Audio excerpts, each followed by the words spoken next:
Oh,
Toyimba Hosanna, oh Toyimba Hosanna, Toyimba Hosanna, oh Toyimba Hosanna, oh Toyimba Hosanna, Toyimba Hosanna, oh Toyimba Hosanna, Toyimba Hosanna,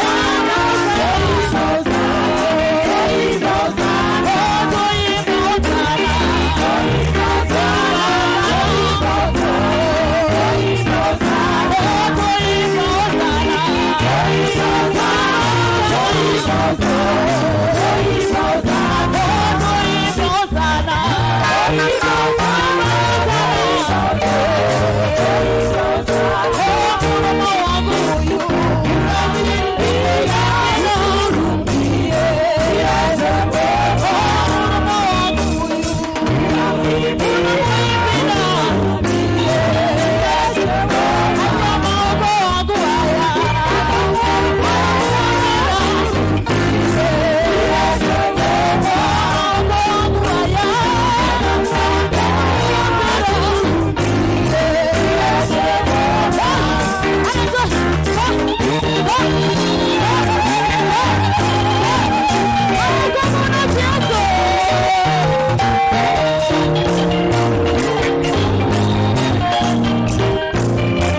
Awesome.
Katisagane by him 14, page 13.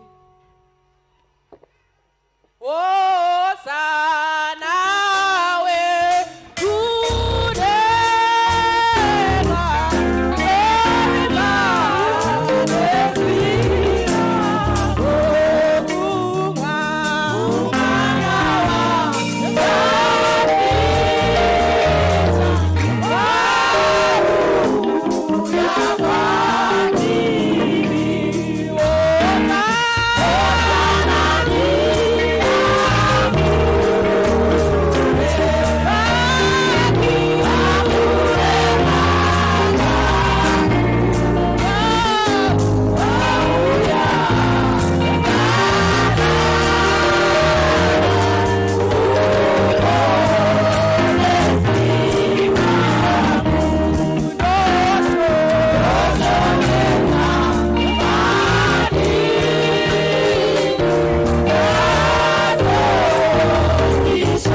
worship team muvotipiwa kasomukereka nti uyo wamuri kuona vachipedza ngatisvike panguva yekungoona vachingotenda Jehovha nemukana watangopiwa kumuka uri mupenyu kudai muzuva nhasi inyasha dzake hakusi kungwara kwake vamwe nhasi vatotisiya asiwe uri pano wana mukana uno saka worship team ndokupa mungotimbira wakasonge kudhetese tosvika panguva dzekunamata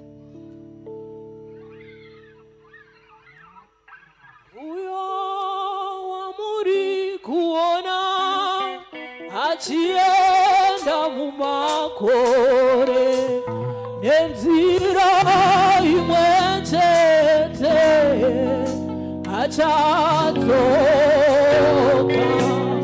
uyo wamuri kuona achienda mumakore nenzira imwe chete achadzoka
Tinamate Mwari wekudenga muzita raJesu.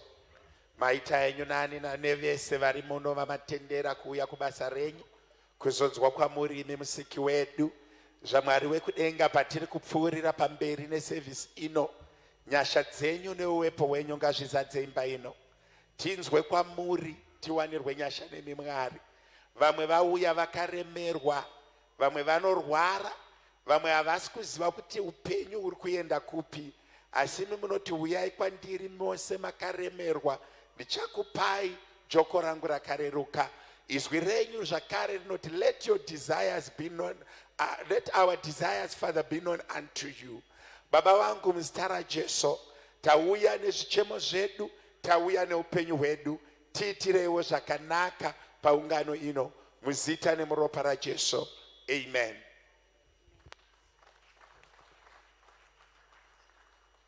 Ndachikubira ni worship team ndinogara pasi.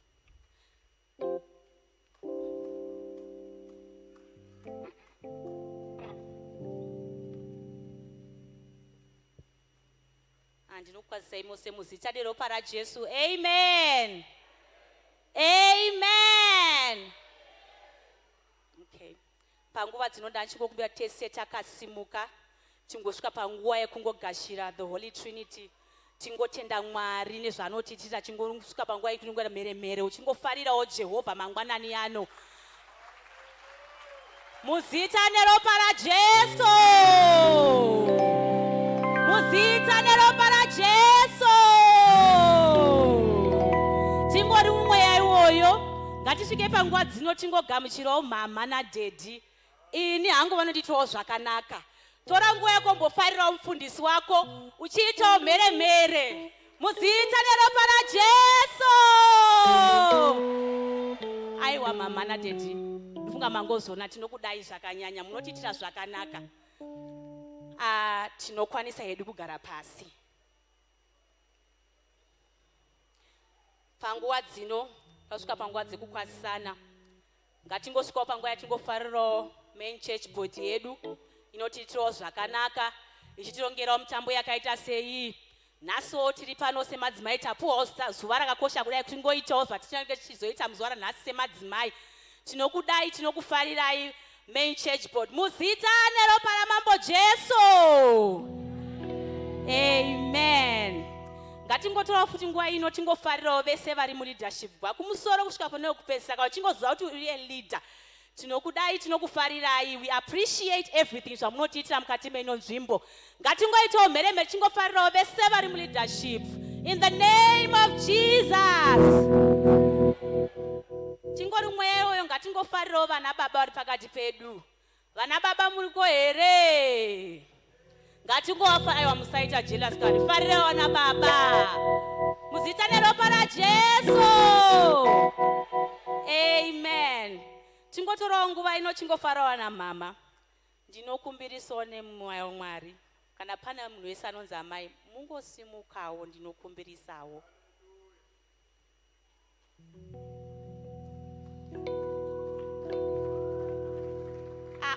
henyu rambai muchiombera ndofunga mese matongoona matoneka ideal senda simudza vana mai vese vari mukati meinoimba. Today is Mother's Day. Vana mama ndachida ngoti nokudai. We appreciate you. All the efforts dzamunoita dzinoonekwa. Ngatingoitawo mheremhere chingofarira vana mama. Muzita ropa raJesu. Ngatisangoperera ipapo. Tuzvipo tuya tinenge takangomirira. Ndofunga murungozvinzwa. Nyange pasina chipo, just a message to say, Mama, I appreciate you, I love you. It makes a difference. I'm very important. Ngatireise kudaro naika. Muzita neropa raJesu. Nokwanisa hedu kugara pasi mazvita henyu. Nguva dzinonga tingosvikawo panguva yachafarirawo mayouth edu. Munoziva zvamunoita kana madaidzwa. Ngatifarirewo vana vedu muzita neropa raJesu. Amen. Tongotora nguva dzinokungofarirawo kunyangwe nemateens ari pakati pedu neSunday school yedu. The teens, are you there? Mateens, murimo here? Ngatingofarirawo mateens ari pakati pedu muzita neropa raJesu. Totora nguva yachingofarira kunyangwe neSunday school yedu. I think vatoenda kuseruko. Ngatingofarirawo panguva dzino vana takapiwa naJehovha muzita neropa raJesu. Amen. Pane special group riri pakati pedu. Ngatingotora nguva dzinongofarira vana sekuru nana mbuya vari pakati pedu. Zvikuru sei tingofarirawo sekuru nambuya Jiriji vari pakati pedu. Tinokudai zvakanyanya muzita neropa raJesu. Amen. Ndanchida kuziva kuti newo vatanga kupinda nesu nhasi here. Do we have visitors today? Kana varipo ndanchikumba kuti musumudze maoko enyu tione pamakagara. Do we have visitors? Oh, we do have visitors. Maita zvakanaka mauya kuzopinda nesu muzuva ranhasi. Ndinodaira kuti upenyu hwenyu will never be the same. Tinokutenda nenguva yamatira kunge wazova nesu. Kune pachauya pane maashers ari pakati pedu. Vachakupaiwo mavisitors form. Tachikumbira kuti mugofilawo maforms iwayo. Zvinongotibatsirawo nesu kana tida kuzokutera chinzwa kuti muri sei. Just to check up on you zvinongotibatsirawo sekereke. Tachikumbira mungofilawo maforms iwayo. Muchapuwa kunyangwe nemabhocha anorakidza kuti tinomboita nezveise AFM. Mungoita go through that. Pamunenge mune mubvunzo, mungoita muchingovhunzwa kuti mukwanise kunzwisisa. Muzita neropa raJesu. Amen. Aiwa tapedza zvekukwazisana. Ndanchikumbirawo panguva dzino kuti secretary wezvanhasi auye kumberi agotibatsirawo nezviziviso zvanhasi.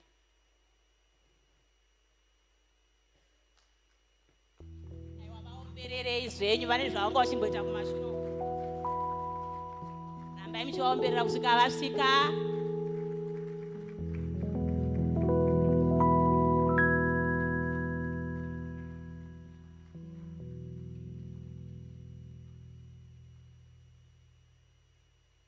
Hallelujah. Rambai muchindiomberera kusvika ndasvika. Hallelujah.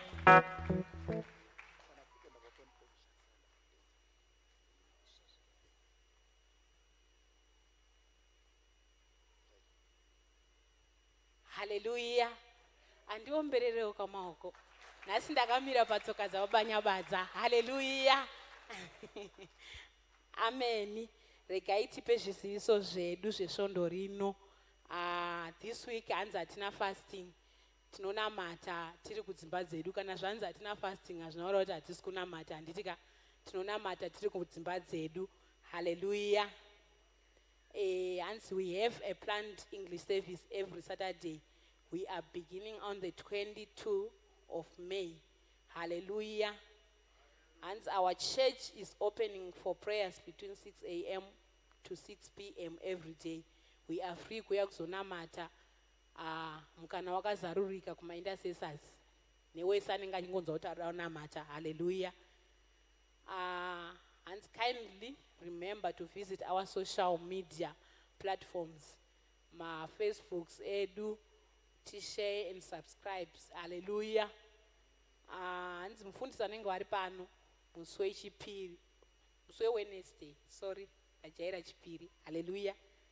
Hanzi vanenge vari pano musi wechitatu from 9 a.m. to 3 p.m.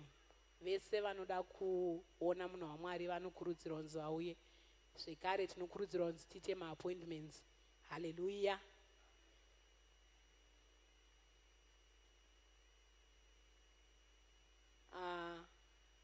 Hanzi ngatisanganei kuma-cell groups edu tishande zvekare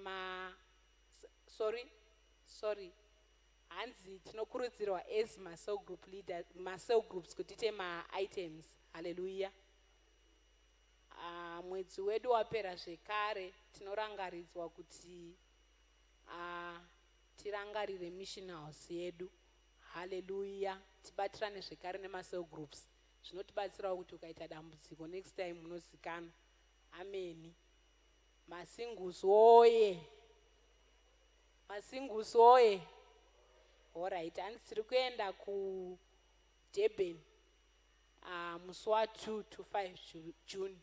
Vane mari dzavo hanzi ngatione utungamiri hwedu muzita raJesu. Hallelujah. Hanzi kuchange kune men's fellowship meeting on the 21st of May. Vana baba vese tinokurudzirwa kunzi tiuye. Okay, and the following notices reflect what is coming from our calendar.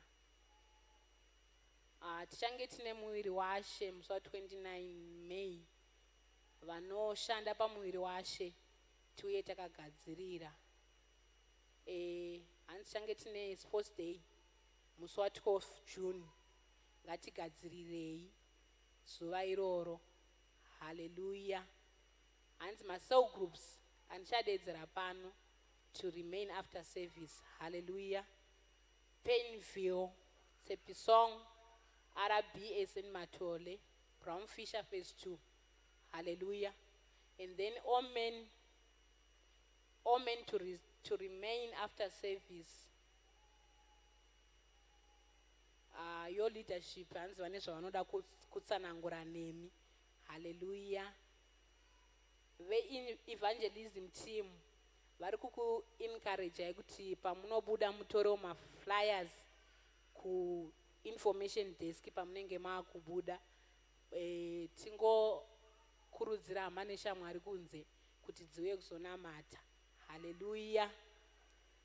Zvekare mwedzi wedu wapera zvegumi nezvipo zvedu vanogona kubvisa through transfers to church account and then ATM deposits, and then vanokwanisa kuuya vanogona kupfuura sister Ines vanenge vari pano. I think ndochokupedzesera. Mwari vakuitirei zvakanaka. Hanzi garai muchisanitizer maoko enyu, pfekai mamask, teedzerai zvinodiwa nemutemo muzita raJesu. Hallelujah.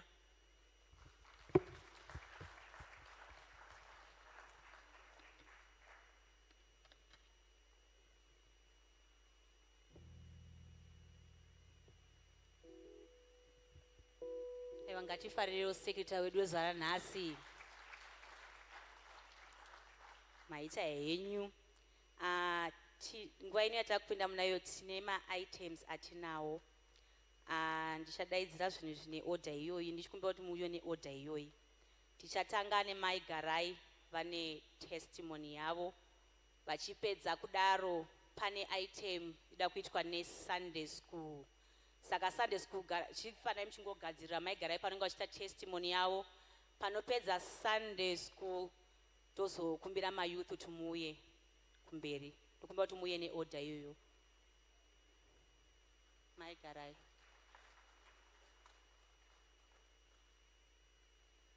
Aiwa vaombererewo kani vasvika vasvika.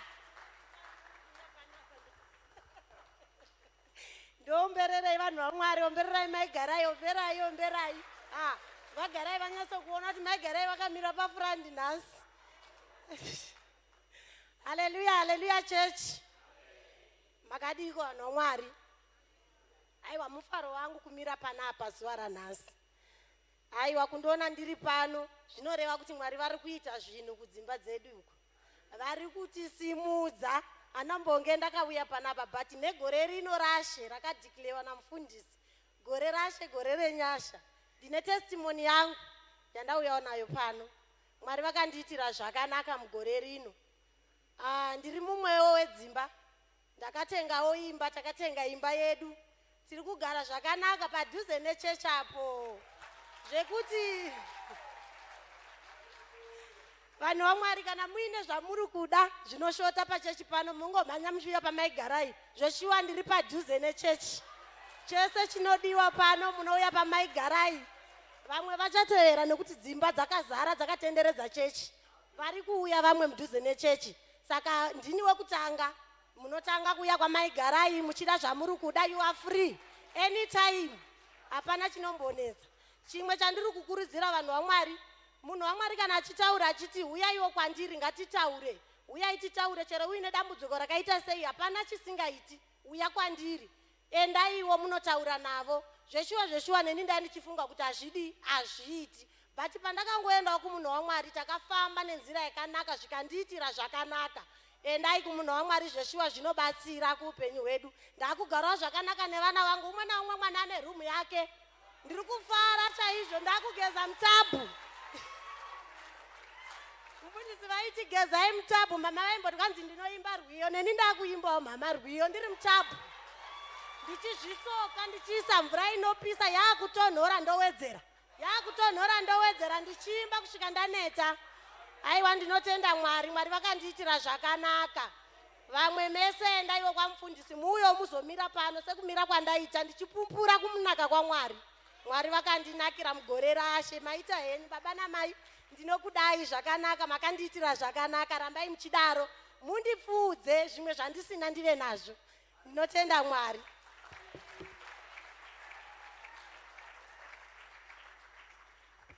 Sunday school takakumirirai, ngatiomberere vana vedu vachiya kumberi. Anyatsovaomberera, vananyatsotora nguva yavo kusvika, rambai muchingoomberera until vasvika pano.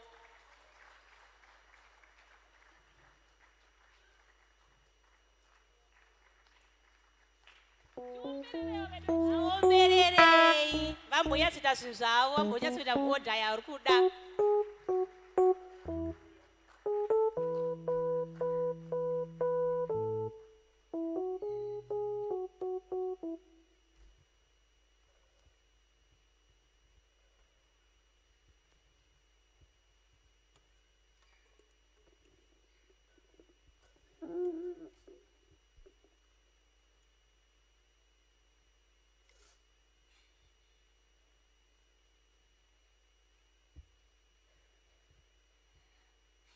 I'm trading my solo.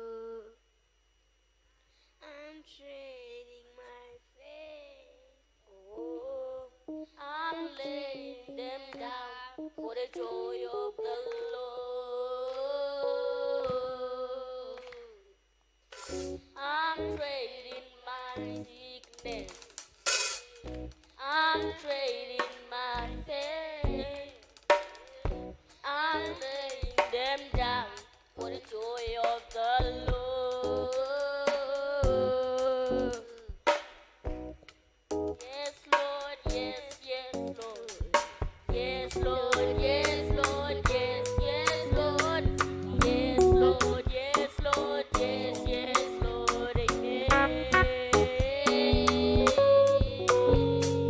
Yes, Lord, yes, Lord, yes, yes, Lord. Yes, Lord, yes, Lord, yes, yes, Lord.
Hallelujah.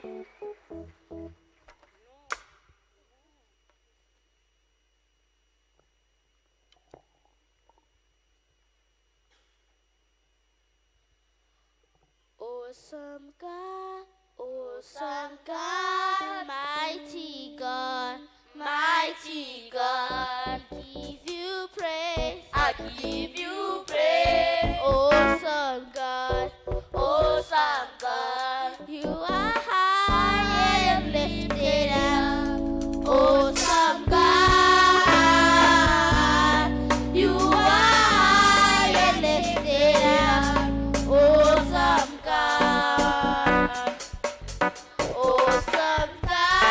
Awesome God, mighty God, we give you praise, I give you praise. Awesome God,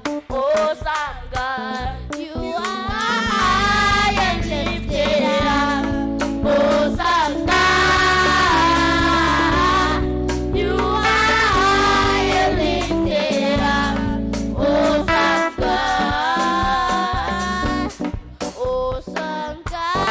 Awesome God, mighty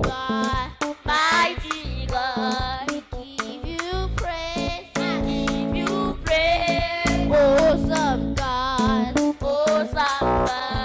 you are high and lifted up. Awesome God, you are high and lifted up.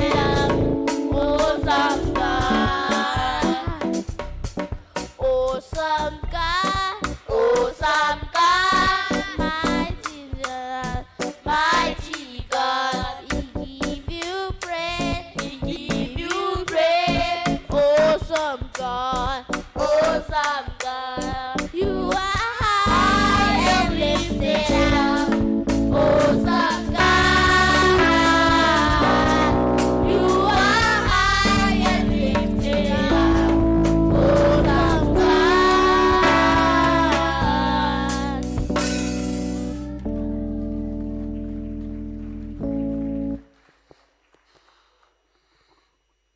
7:8 Matthew. God said, if you need something, ask me and then I'll give it to you. Look and then you will find it. Knock in the door and then I'll open for you.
asi mayuthi takaitirwa zvakanaka zvisingaite tiri kumusangano.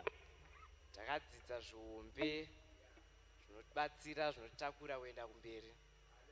Naizvozvo tinongotenda ende tauyawo neitem yedu song yedu yatoda kumboimba tichifarira Mwari. Mumboono kuti energy matiri richirimo ndichirakazara. Haleluya.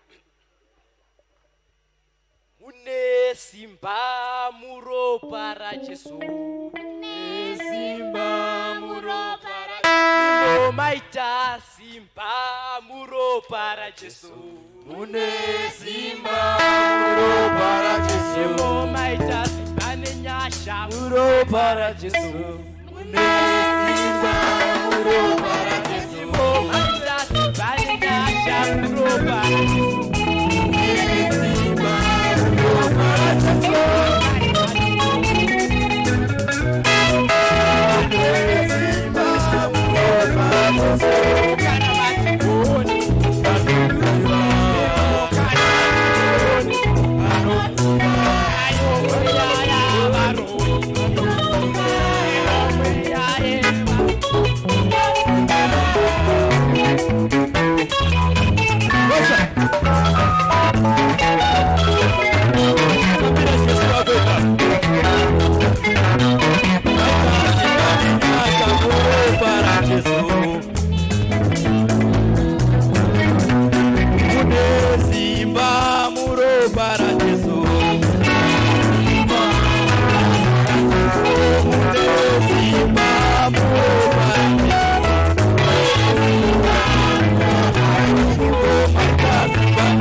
vakanzi zona go and become ndatotanga so ndatotanga takadzidziswa kuti zona titsvage mari tigare padhuze nevanhu vaunoona kuti zona ukaenda padhuze naye unobudirira so mukazotiona takuuya imomu tichiuya ende tiri kuuya zveshuwa tikuuya kozi takadzitsvage mari takadzidziswa kuzvibata vakomana hanzi musatishedze kuzoona tv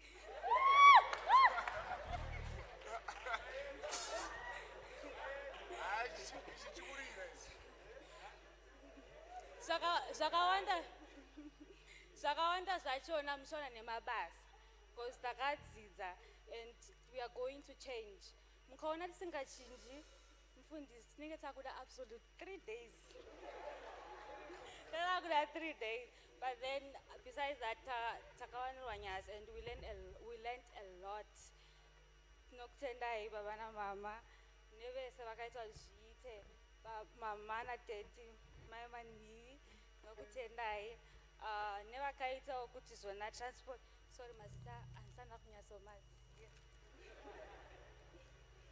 nevakatirongerawo transport yedu baba namama mavasuka nokutendai prof mukwembi siyabonga baba namama maizvakata nokutendai naprof nyabadza nokutendai and then nhasi sezvo iri mothers day tachizona mama muendo motengawo drink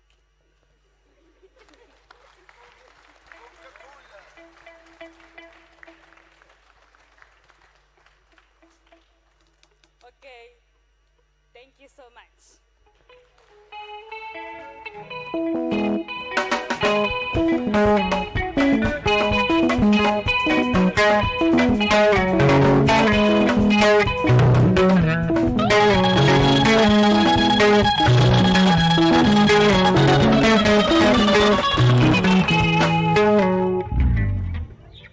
tinotenda vese vane ma-items avo avaita nhasi tira kuzopinda paspecial session change ichizotungamiwa namai masuka asi vasati vagara ndigai ningotaura because ndikatongobva pano handichadzoki kana mai masuka vakauya ndigai ningotogorera 2006 ndakangosangana neumwe brotherwo pachikoro ndikangoitawo zvindi zvekumhoresa regai ningotowo kune mayouth kumhoresa kunobhadhara ndaisambozivawo kuti ndiri kutomhoresawo achazovawo murume wangu nemakore aitevera ndiri kuzama kuti iko kuna baba kupa babasanyamawe ndinokudai zvakanyanya aiwa vari kumashure kwavo ndinokudai zvakanyanya I love you so much you have really changed my life in so many ways ndakutendai nezvamunotiitira nevana vedu vaviri mufundisi mongozviona kuti asvitsika akura ndinonzwa nanga achingopefoma zvake kubaby room achingodedza haleluya muchiparidza paya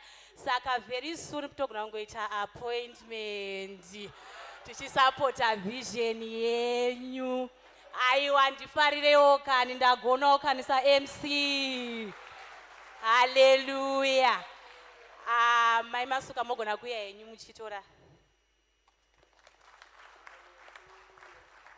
ngatiombererei mama vachigara pasi amen chechi yajesu ndotaura kuti mugore ripi ndakasangana newanguwo aiwa chiregai ndiite zvandafambira panapa nhasi izo rakatikoshera ini senhangu rakandikoshera tina mama vedu nhasi mothers day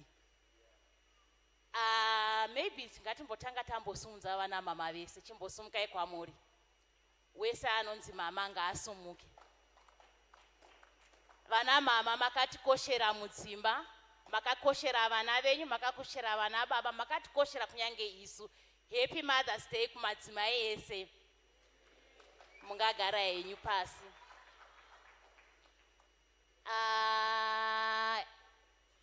a special happy mothers day to our mother mama mai Jiriji mai moyo muchiuya henyu mama mai Jiriji mama tinokudai munotiitira zvakanaka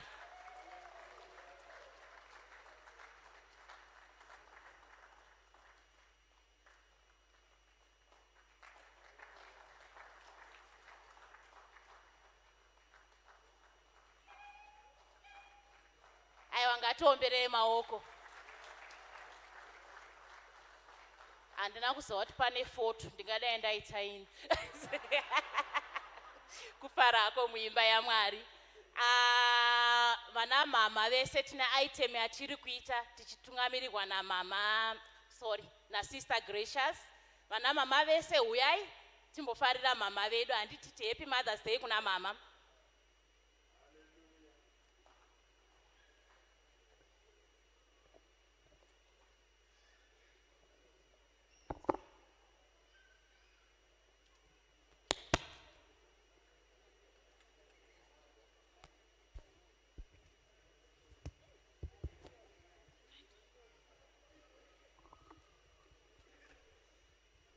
And the probability of exclusion, Professor Ichiap.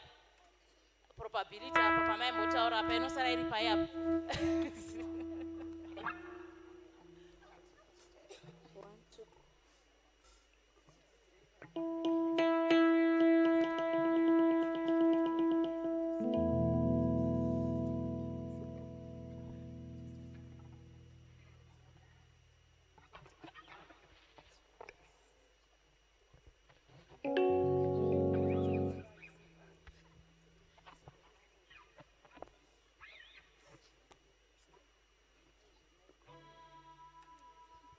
Mama vedu vanongoti komborera maiwe.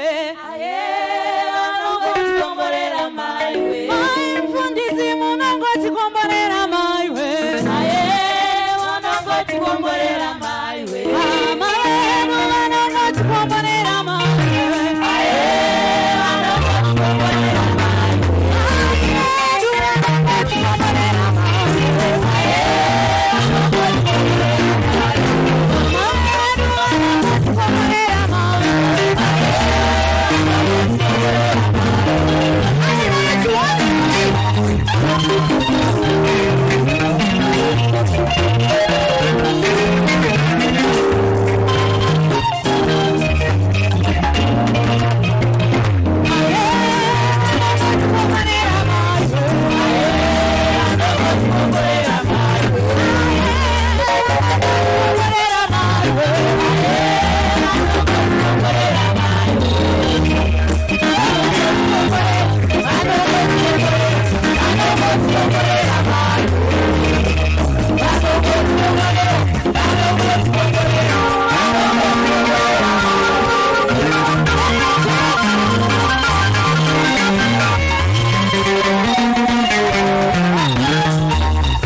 uzosangana naIshe Jesu.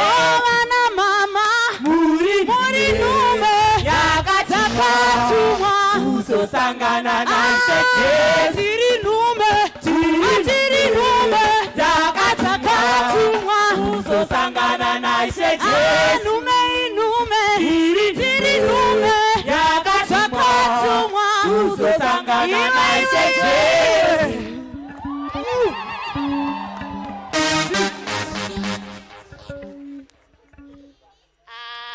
Mama tine chipo cheduwo semadzimai chamuchagashiswa namama mai Mugando. Enjoy your day.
Mama tinokudai ende tiri kuzvitaura chibva pasi pemwoyo yedu. Vana baba vane zvavakagadzirira vana, zvavakagadzirira mama. Regai ndisire mukana uno kumen's fellowship.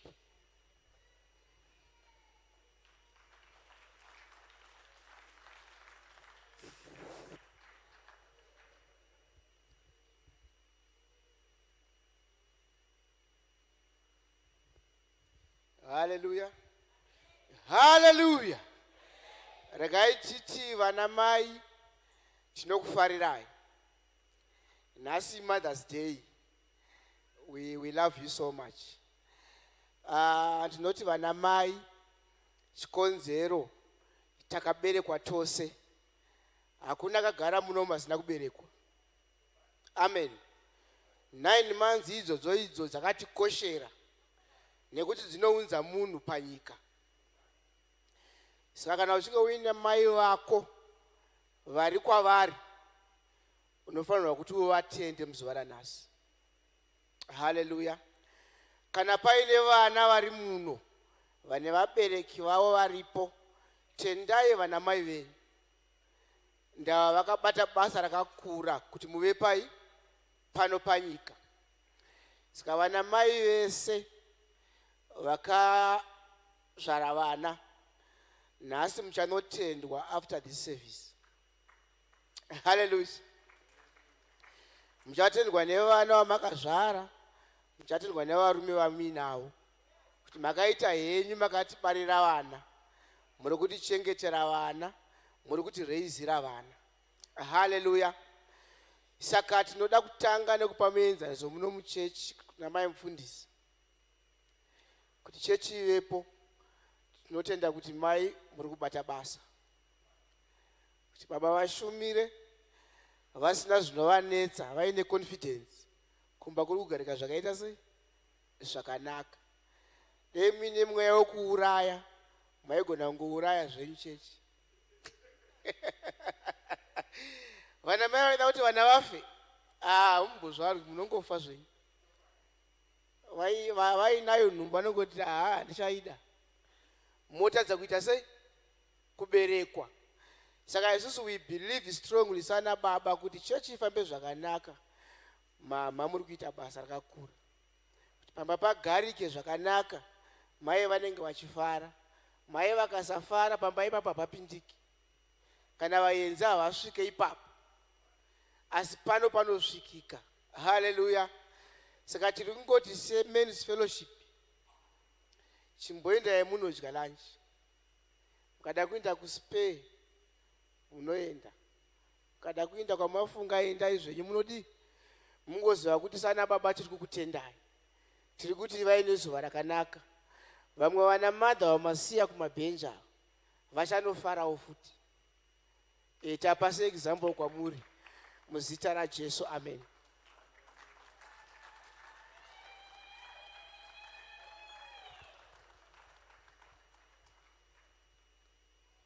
Maita yenyu baba.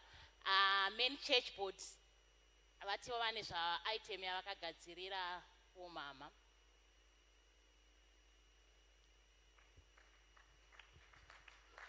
Hallelujah. Isuwo se-main church board takamirirawo kereke yose. Regai nditaurewo ndichiti mama tinokudai. Handigoni kuedhera zvataurwa nababa Magunda. But hanzi kana muchida kuuraya chechi inogona urayiwa namama nai. Asi mama munogona. Chechi iri kuramba ichikura. Hallelujah. Baba vari kuchengetwa vachisumuka nokuda kwemunhu anonzi mai. Mama Jiriji tinokudai. Regai nditaure izvi.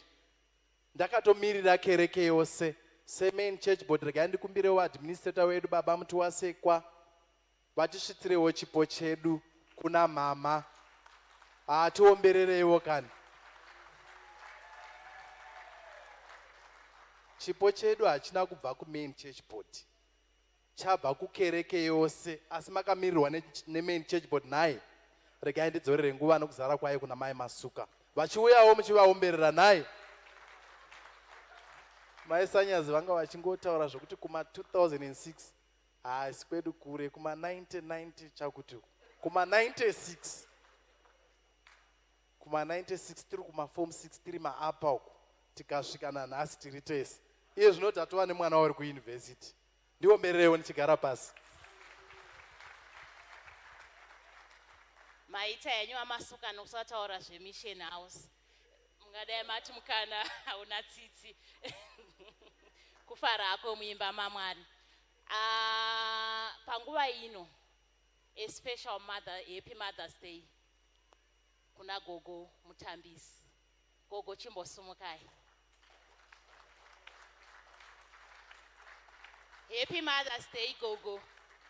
Aiwa makaita yenyu makatiberekera mai mukavakudza nenzira yekuti tese tiri kufara. Happy Mother's Day kwamuri. Amen. Takasimuka tese.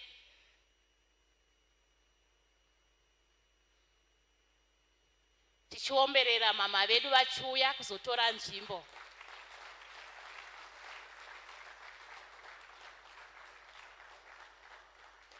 Aiwa ngatirambe tichifarira mama vedu vachiuya.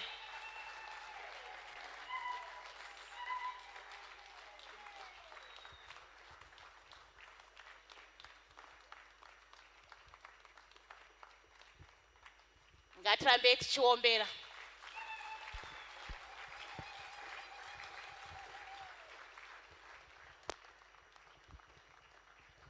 Hallelujah.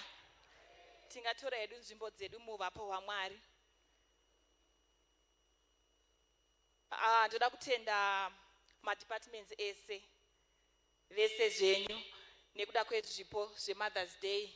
Mwari vakuitirei zvakanaka. Tinotenda imi munoramba muchimira nesu, munotiita kuti tirambe tichida kuuya kuchechi zuva nezuva.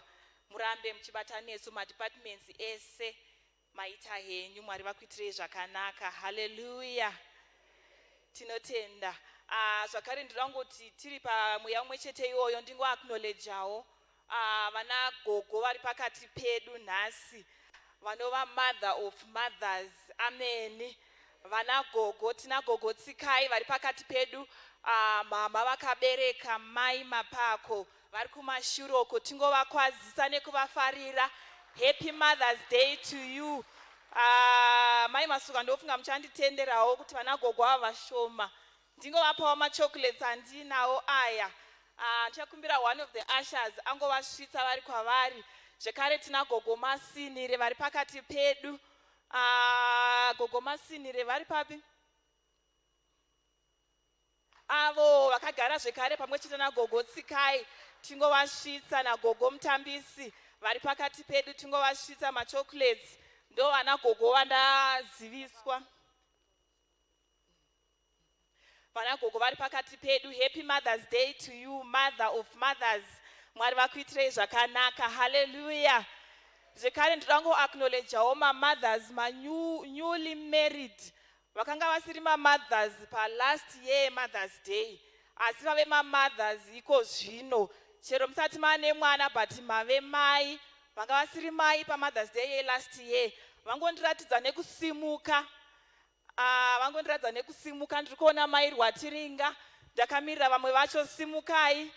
Simukai, simukai. Pane vasati vasimuka vandakamirira kuti vasimuke. Ndisina kuvadaidzira nemazita.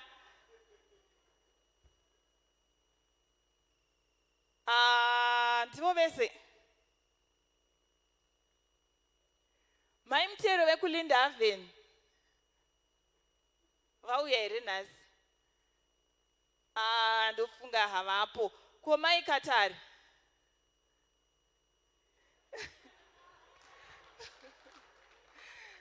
Mai Chris havana kuuya here nhasi? Hanzi havana kuuya but tichavachengetera. Vana mama, inzwai welcome to the mother's world. Mungodyawo machocolates aya, mungoziva kuti the ladies department inokugamuchirai. Rambai makamira kusvika mapiwa chocolate yenyu. Vasikana vari kuyouth vanarumbi, next year we also want to welcome you to the mother's world. Sekudzidziswa kwamakaita kuyouth nhai, aiwa zvichitiitira zvakanaka, tinotenda. Machocolates aya abva kuladies department. Tichingoti welcome vana mama, inzwai kufara muri vana mai mudzimba dzenyu. Hallelujah.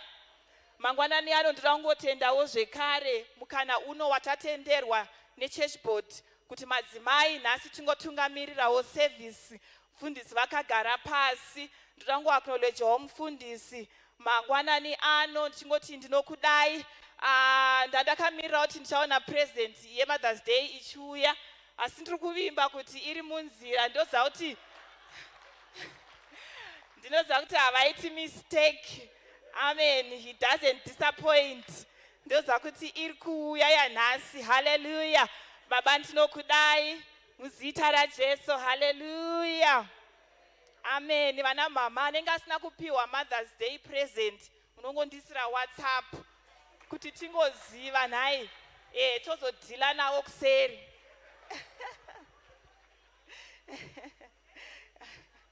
Aiwa, tinotenda Mwari. Mangwanani ano taitirwa zvakanaka. Ndichangokumbirawo muverengi weshoko vagomirawo neni tingosvika patinoverengerwa shoko redu rezuva ranhasi.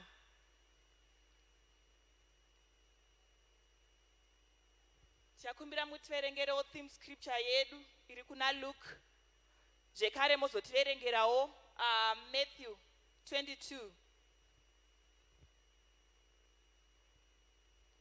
verse 37 and 38.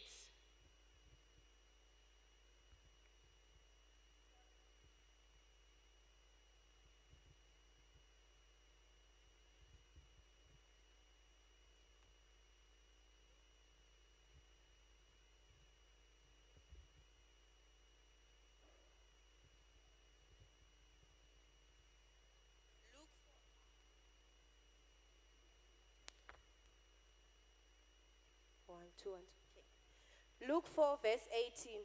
The Spirit of the Lord is upon me, because he hath anointed me to preach the gospel to the poor. He hath sent me to heal the brokenhearted, preach deliverance to the captives, and recovering of sight to the blind, to set at liberty them that are bruised. Luke chapter 4 verse 18. Mweya washe uri pamusoro pangu, nekuti akandizodza kuti ndiparidzire varombo ivhangeri. Wakandituma kuti ndizivise vakatapwa kusunungurwa kwavo, namapofu kuti vaonezve, ndiregedze vakatsikirirwa, nokuzivisa gore rashe rakanaka. Matthew 22 verse 37. Jesus said to him, You shall love the Lord your God with all your heart, with all your soul, and with all your mind. This is the first and great commandment. Luke chapter 22 verse 37 akati kwaari, ida Ishe wako Mwari wako nomwoyo wako wose nemwoyo wako wose nekufunga kwako kwose, ndiwo murayiro mukuru nowokutanga. Maita henyu nekutiverengera shoko, mungatora henyu nzvimbo dzenyu tinamate. Baba wangu, mangwanani ano tinokutendai Jesu, tinokutendai Mwari nekuti tapinda mukati meimba yenyu matitendera Jehovha kuuya kuzonamata mangwanani ano. Tinonyengetera Jehovha zvotava kusvika panguva yekunzwa shoko, kuti mweya mutsvene shumirai kwatiri Jehovha, shoko renyu ritaurwe sezvamunoda mweya mutsvene mangwanani ano, kuti tiitirwe zvakanaka, mweya yedu isimudzirwe, mweya yedu ivandudzwe mangwanani ano nezita raJesu. Baba vangu, tiri kunamata tichirambidza nekurayira hondo dzose dzinorwa nekutaurwa kweshoko kuti dzidzikame nezita neropa raJesu mangwanani ano. Jehovha, kudzwai nekuti muri mutsvene muzita raJesu. Haleluya. Mangwanani ano pandapiwa nguva yekushumira, ndakapawo musoro weshoko kana kuti theme yedu inoti ndichiri kunamata here. Hallelujah. Am I still a believer? Am I still praying? Muzita raJesu. Hallelujah. Taverengesa theme scripture yedu iri kuna Matthew chapter 22 pavhesi ya 37 inoti, ida Mwari wako nemwoyo wako wese nepfungwa dzako dzese. Hallelujah. Love the Lord with all your heart, with all your soul, and with all your mind. Muzita raJesu. Amen. Ndaiti pandanga ndichiita research nekuda kwetheme yanhasi iyoyi, ndakatanga during the week, ndinofunga pamadzimai musi weThursday tanga tine nguva yefasting tichinamata tichifokasa nenyaya yekuti I need to hunger and thirst for the Lord, kuti ndidokwairire Mwari, kunzwa nzara nedesire for the Lord. Amen.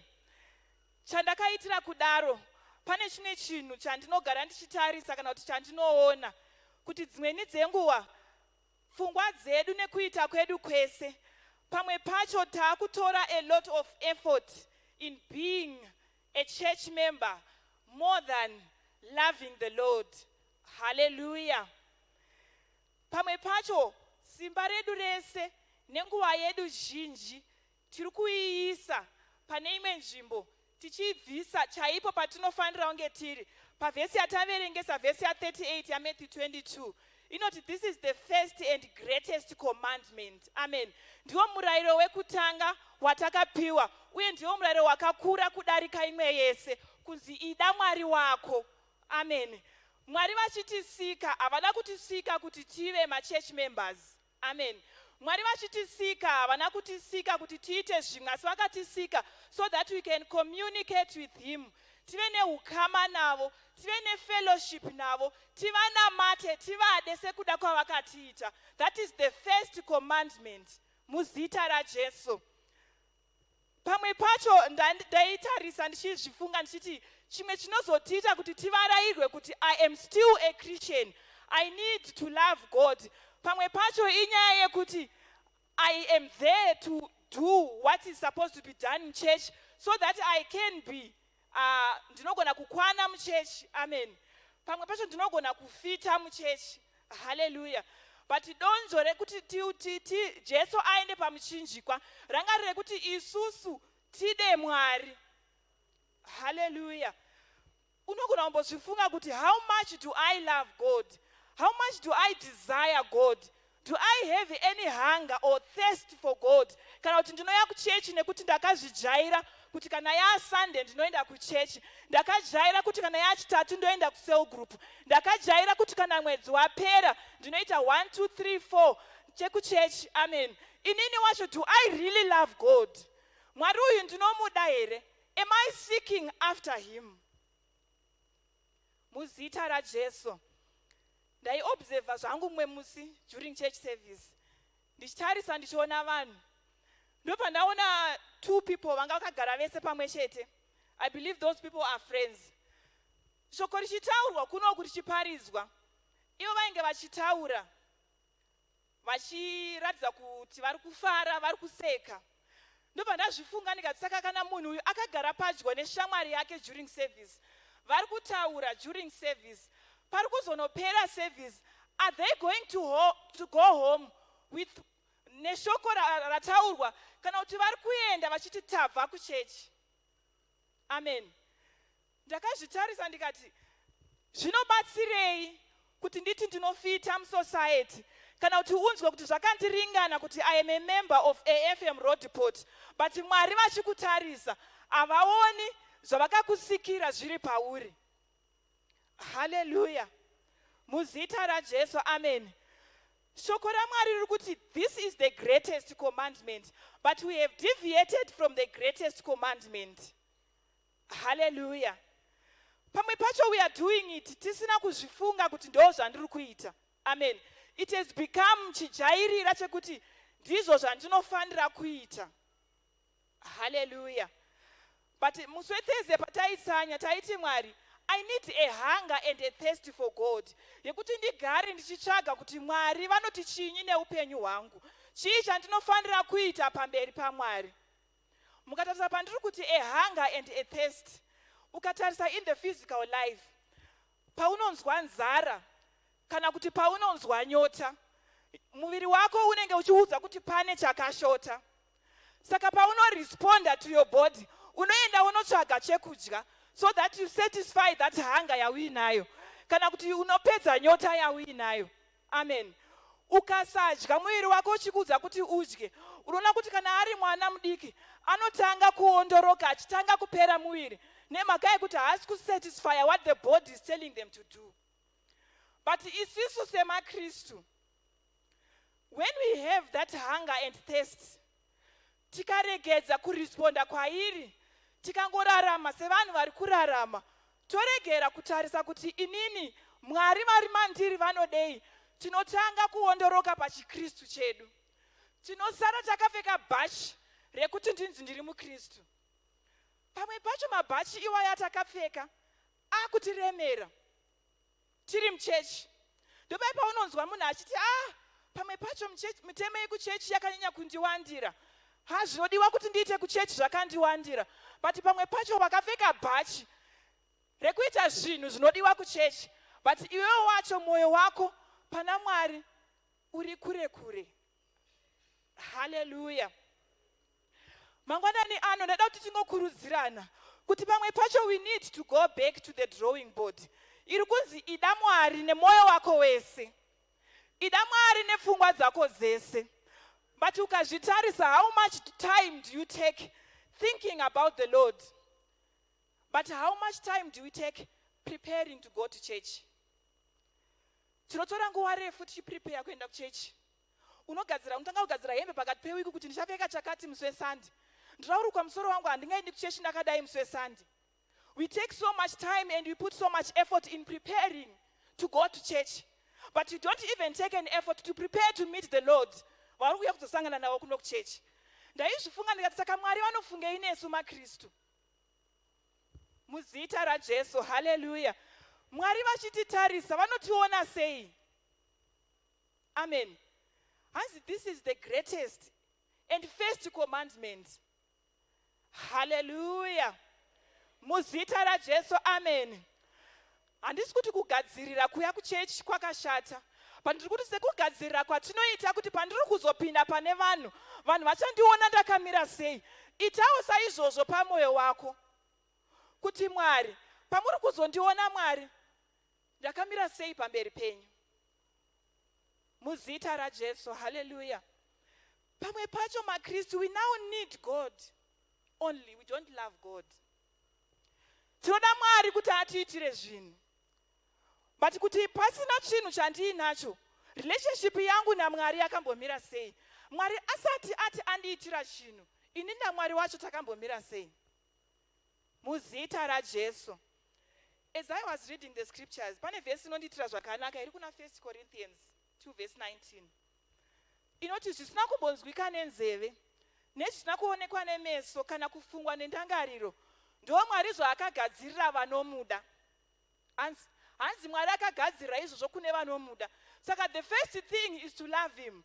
And then you can get to all those things that God has prepared for you. But it's also we have decided to pursue the things before we love him. Amen. we have now takati iko zvinezvi Mwari haana kundiitira chakati, wofunga kuti pamwe Mwari haandidi, but hanzi Mwari akagadzirira kune vanomuda kutanga kumuda tozotanga kuti zvimwe zvinotevera kumashure zvotevera. Haleluya. Muzita raJesu, amen. Tanga wada Mwari wacho nekuti kune munhu waunoda, amen, haarwadziwi uye haanetseki nekukuitira zvinhu kana nekukupa zvinhu, amen. Ndandichitaura ndichiti I know pastor doesn't disappoint vachaunza present yaMother's Day nemhaka yei, nekuti pane rudo. Saka ndinoziva kuti nekuti ndinovada ivo vachiziva kuti ndinovada pane zvavanondiitira, pane mabenefits andinowana. Why? Because I have loved him. Chakatanga is the love. Kozotevera zvipo. Muzita raJesu, amen. Mwari ngavatiwanire nyasha semaKristu. Ndaizvifunga ndikati tinoitirwa zvakanaka kazhinji naMwari, tichitenda Mwari, amen. Vanhu vachizviona kuti munhu ari kuitirwa zvakanaka, vanhu vachizviona kuti munhu ari kukura, amen.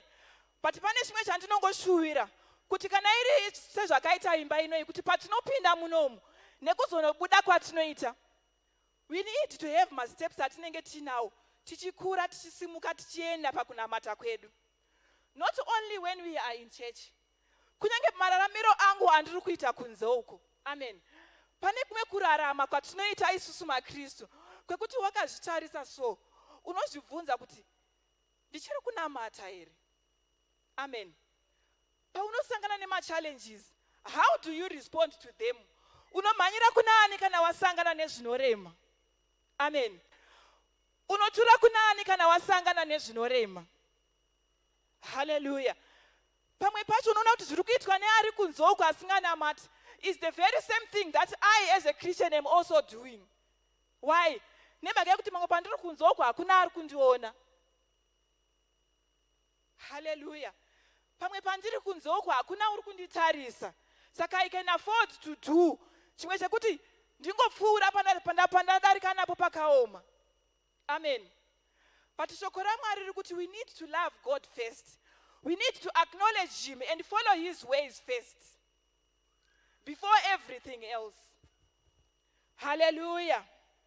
Muzita raJesu, amen. Ndaiverenga this scripture iri kuna Matthew chapter 21 verse 12 to 16. It's a scripture yatinoziva, hallelujah. Yekuti Jesu vakapinda mutemberi. Vapindamo vakaona vanhu vakanga varimo vachitenga nekutengesa, vamwe vachichinja mari vachiita sei in the house of God.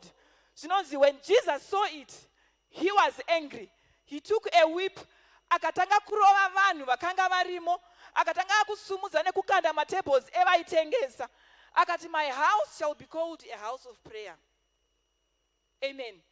Akati ino imba yekunamatira. Nekuti vanhu vakanga varimo muchechi vaitozikanwa kuti ningi naningi vanenge varimo muchechi every Sunday vachiita zvavanoita, amen. Kuenda kuchechi vakanga vari machurch members, amen. Vachiita zvaiitwa muchechi, amen.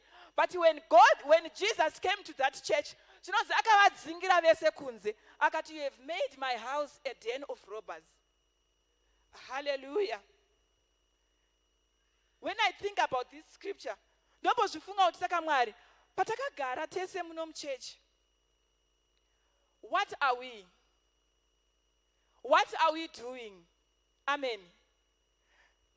Takamboenda kune imwe imba, ndopandanzwa baba vepo vachitaura vakati mudzimai wangu anoenda kuchechi, but achienda kuchechi kudaro asati naona chinhu chakanaka chekuti inini ndingateera kuuya kuchechi. Akataura akati kuchechi vanouya hakuna anowarambidza, but inini navo ndisiri kuuya kuchechi takangofanana. Mwoyo wangu wakarwadziwa ndikati with all the effort that she does every Sunday she is here, anoparticipate anoita zvese, but the father is not seeing anything. Hapana chaari kuona chiri kubenefitwa kubva kuchechi.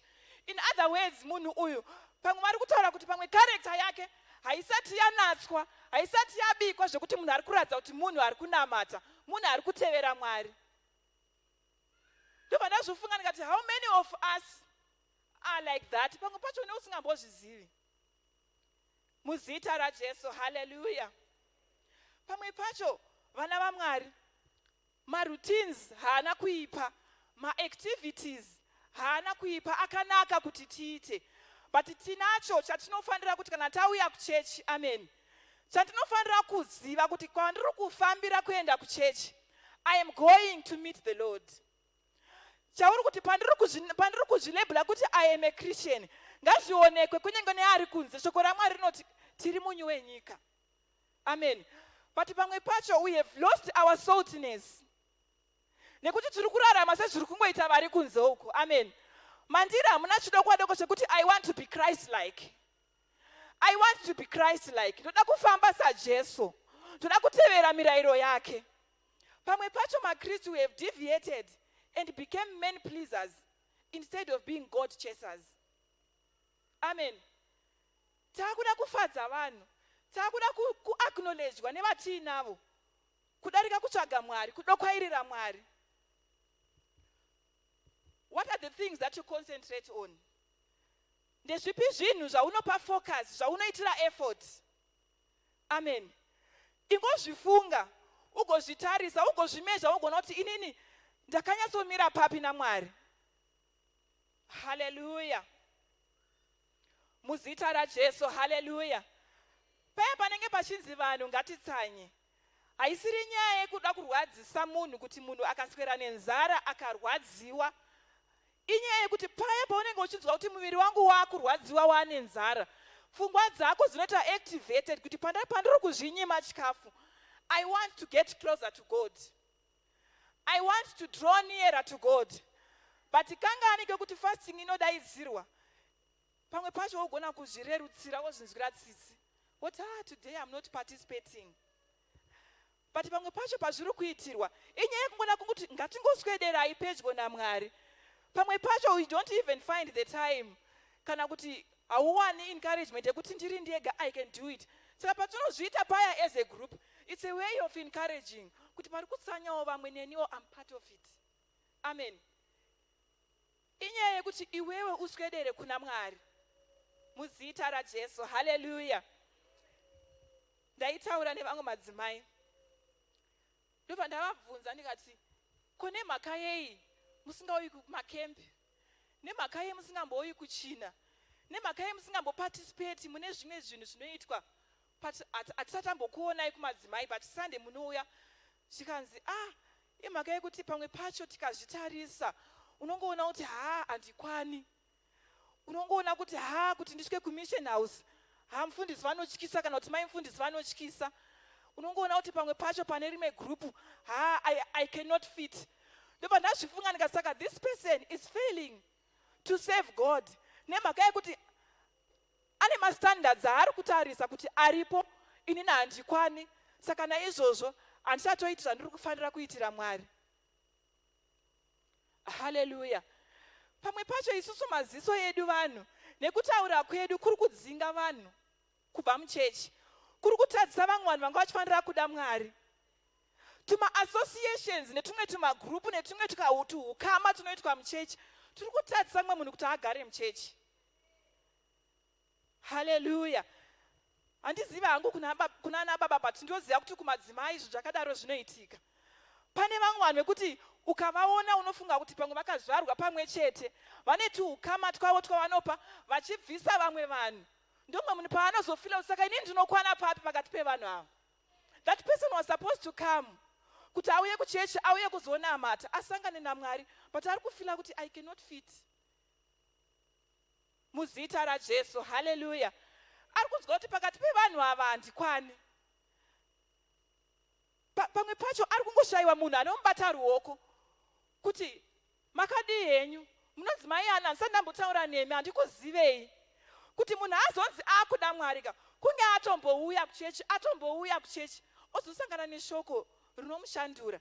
But pamwe pacho tiri kudzingira vanhu kure. Amen. Pamwe pacho ma-structures acho amamwe atinawo ari kuita kuti mumwe munhu anzwe kuti ini nani I cannot go. Hallelujah. Asi Mwari ngavatiitire nyasha. Nekuti zviri kunzi love the Lord with all your heart. Ida Mwari nemoyo wako wese. Ida Mwari nepfungwa dzako. Nemaitiro ako ngaaratidze kuti unoda Mwari. Muzita raJesu. Hallelujah. Muzita raJesu. Amen. Pamwe pacho semaKristu, we need to prioritize the Lord. Hallelujah. We need to prioritize kuti inini I am a Christian. Amen. Before I can fit into the group, I am a Christian. Hallelujah. Ukada kuzvitarisa zvine paviri. Amen. Umwe munhu anonzwa kuti mainingi wakandibudisa muchechi nemhaka yekuti vakataura zvakati pamusoro pangu. But ndozozvibvunza ndoti saka munhu kana anzwa kuti ndingataura nezvakati kuchechi kwacho in the first place akanga ambouya kuzoitei. Akanga auya kuzoapproviwa nevanhu. Akanga auya kuzogamuchirwa here nevanhu. Zvaari kuti nini handichauyi nekuti mainingi vakandiitira zvakati. Hallelujah. Muzita raJesu. Hallelujah. Shoko raMwari rinoti blessed are they who hunger and thirst for righteousness, for theirs is the kingdom of God. Hallelujah. Mwari ngavatiwanire nyasha semaKristu. Ndoza kuti sometimes it may not be exciting kutaurwa shoko rakadai, but ndinogara ndichizvifunga every Sunday pandinouya kuchechi. As I am coming to church, that's one of the things chandogara ndichifunga kuti Mwari pandiri kuenda kuchechi ndiri kutarisira chii kubva kuna Mwari. What am I expecting from God? Why am I going every Sunday? Why do I have to keep on going every Sunday? Mubvunzo wandogara ndichizvibvunza every day kuti pandiri kuenda ndiri kuenda kunoitei. Hallelujah. Ndiri kumboenda kunoitei. Uye zvandanamata kwemakore esaya chii chandaona? Chii chachinja pandiri? What have I improved in my Christian life? Hallelujah. Chii chachinja pandiri? Muzita raJesu. Amen. Muzita raJesu. Hallelujah. Tikaverenga shoko raMwari zvekare parinotaura ipapo kuti love the Lord with your heart and with your mind and with your soul. Do not include even our emotions. Hallelujah. But patinenge tiri panguva yekunamata, patinenge tiri muchechi, how many times have you failed to express what you are feeling for the Lord? Nemhaka yekuti ndine vakandikombereza, vakanditarisa. In other words, pane zvinogona kuitwa nemunhu zvinogamuchirika muchechi, pane zvinoitwa nemunhu zvinogona kutadza kugamuchirika muchechi. Hallelujah. Ndinorangarira kare ndichatanga kupinda Pentecostal church. Ndaiti ndikapinda muchechi so ndichiona vanhu vachinamata, vanhu vachichema, vachibuda musodzi, vanhu vachiumburuka pasi, vanhu vachiita sei. But ukazvitarisa nowadays, our church is now too dignified to pray. And it hurts me a lot kuti our church is now too dignified to pray. Munhu achakwanisi kuzviexpressa pamberi paMwari. Nemhaka yekuti pane zvinogamuchirwa, pane zvisingagamuchirwi, pane zvakaoneka kuti izvi hazviiti, izvi zvinoita, pane zvakanzi zvinonyadzisa, izvi hazviiti. But wozozvibvunza kuti saka kana Mwari vacho vachititarisa, isusu tazvisetera masanda dzekuti Mwari, isusu we can only pray, we can only express up to this level. Hallelujah. Kunamata kwekare kwakaenda kupi? maKristu, kunamata kwedu kwekare kwakaenda kupi? Dignity yedu yanyanya kuwanda. Amen. Unoona kuti tiri panguva yekunamata. Tiri kunamata asi ukatarisa kuti okay, the person is praying. Iyo nyaya yedu maKristu yekuti tonamata emaPentecostal takavhura maziso. Pawakavhura maziso paya, pamwe pacho your mind is not even in what you are doing. Uri kuona munhu ari paside pako, but itori nguva yeintercession. But tinosvika kupi tichiti tiri maKristu? Hallelujah. Unoona kuti munhu inguva yekunamata but maziso ake ari kutofamba zvezvikureza kuti ari kutoona zviri kuitika, but we are saying we are praying. Kare kumaevangelical maizwa kuti kana taakunamata munhu anopfugama ovhara maziso so that your mind and your concentration and your effort iri pamunamato wauri kuita. But isusu takazviudza kuti tinofamba tichidini, tichinamata takavhura maziso tichiona.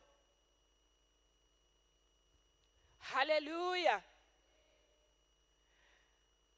Unonyatsoona kuti munhu panapa ari kunzwa the edge of the spirit, but they cannot express, they cannot do anything, they withhold kuti izvi apa handikwanisi kupfuura nemhaka yekuti ari paside pangu anozoti kudini neni.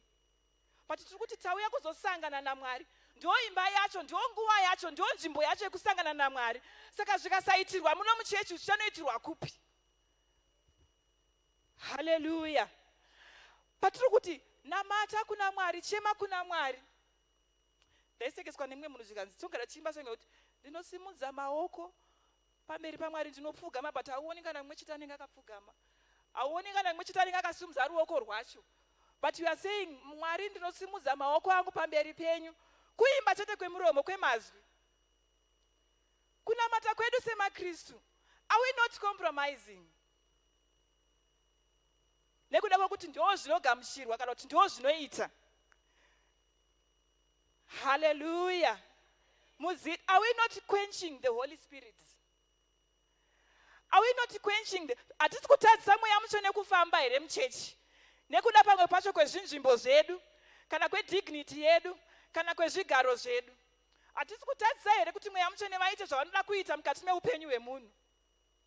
Ndinorangarira kare totanga kupinda Pentecostal, ndaiudzwa naSamuel ndichiti saka kana munhu achinge adonha pasi kudai achinamatirwa zvinombonyanya kureva kuti chinyi. And that person was telling me kuti it's more like the Holy Spirit is doing an operation on you. You need to lay down and to surrender so that he works on you. Amen. Mwari vokushanda. But isusu we are so rigid pamberi paMwari. We are so rigid in front of the Holy Spirit. Hallelujah. Muzita raJesu. Amen. Kana tikasachemera Mwari tiri muno umu, paunoenda kunzoko ndokwauri kunochemera the next person, pamwe pacho asiri kugona kuzokubatsira. Ndopauri kuzonoudza munhu ari kunzoko asiri kuzogona kunokubatsira. Amen. Pamwe pacho we have quenched the spirit and we have accepted kuti ndio manamatiro edu. Hallelujah. Ndaizvifunga ndikati saka for a new Christian who is starting to come to church now, munhu iyeye, what are they going to learn? Patiri kuti mweya mutsvene shumirai kwandiri, iwo wacho hausi kutendera kuti mweya mutsvene vashumire kwauri. Wakavhara dhoo kuti ivo vapinde. Pane shoko panotaura kuti zarura mwoyo wako ndipinde. Amen. But pamwe pacho hatisi kuzarura mwoyo yedu kuti Mwari vapinde. Hatisi kuvapa nguva yavo yekuti Mwari vaite zvavanoda kwatiri. Hallelujah. Muzita raJesu. Hallelujah. Unozvitarisa panenge pachiitwa altar call so kuti saka uyu munhu akagara hake, pamwe pacho munhu anenge akagara ari kutonga ari kuona emovhi iri kuitika, vanhu vachinamatirwa kuno kumberi. Munhu akanyatsogara uchinoona kuti munhu pane pamwe pekuti you can tell with the eyes and the facial expression kuti munhu is not even part of what is happening here. But mfundisi vanogara vachitaura kuti kana wakagara ikoko, imwe mweya iri kudzingwa panapa, ichibva panapa iri kuuya kwauri ikoko. Why? You have opened the door. Hallelujah. Muzita raJesu. Amen. Kunamata kwedu maKristu kwakaendepi? Kuda Mwari kwedu maKristu kwakaendepi? Amen. Kushingairira Mwari kwedu kwakaendepi? Where is that hunger for God? Where is that desire for God? Hallelujah. Hallelujah. Mwari ngavatibatsire. Muzita raJesu. Amen. Mwari ngavandibatsire to be the Christian that I must be. Pandiri kuti ndiri muKristu, I must be Christ-like. Amen. pane anoona zvakavanzika zvemwoyo. Vanhu vanoona zviri kunze, asi pane anoona zvakavanzika zvemwoyo. Haleluya. Iye wacho wachiri kuuya kuzosangana naye. But kakawanda vana vaMwari pekuti dzimwe nguva unouya ugodzokera usina kusangana naye. Unouya ugodzokera usina chawanzwa panga pachitaurwa, but in you hapana chachinja. Because the word that we get here and the strengthening that we get here and the presence of God yatosangana nayo kunoku inofanira kuti when we go out there tabuda muchechi inofanira kuti takura. But pamwe pacho tiri kuzoremerwa kunze uko nekuti muchechi hapana chatiri kubuda tiinacho. Hatina any covering yatiri kubuda tiinayo. Pauri kuda kuzonoidedza wakunze uko haipo. Hallelujah. Kunze uko we are now ordinary people. We are no longer Christians. Amen. Because chatiri kuya kuzotora chacho kuno uko hatisi kubuda nacho. Hallelujah. Where is the desire for God? Yataive nayo paya tichitanga kutendeuka. Uchizwa kuti nini Mwari ndakuda zvekunamata. Mwari ndakuda zvekunamata. Handi chinoitwa sinners prayer here. Yekuti ndakusiya wakaipa nemabasa ake ose. Kuti nditevere Mwari ndite zvamunoda. Hallelujah. Pawasiya zvekunze uko. Uchiti ndakuita zvemuchechi. What is it that you are carrying? Amen.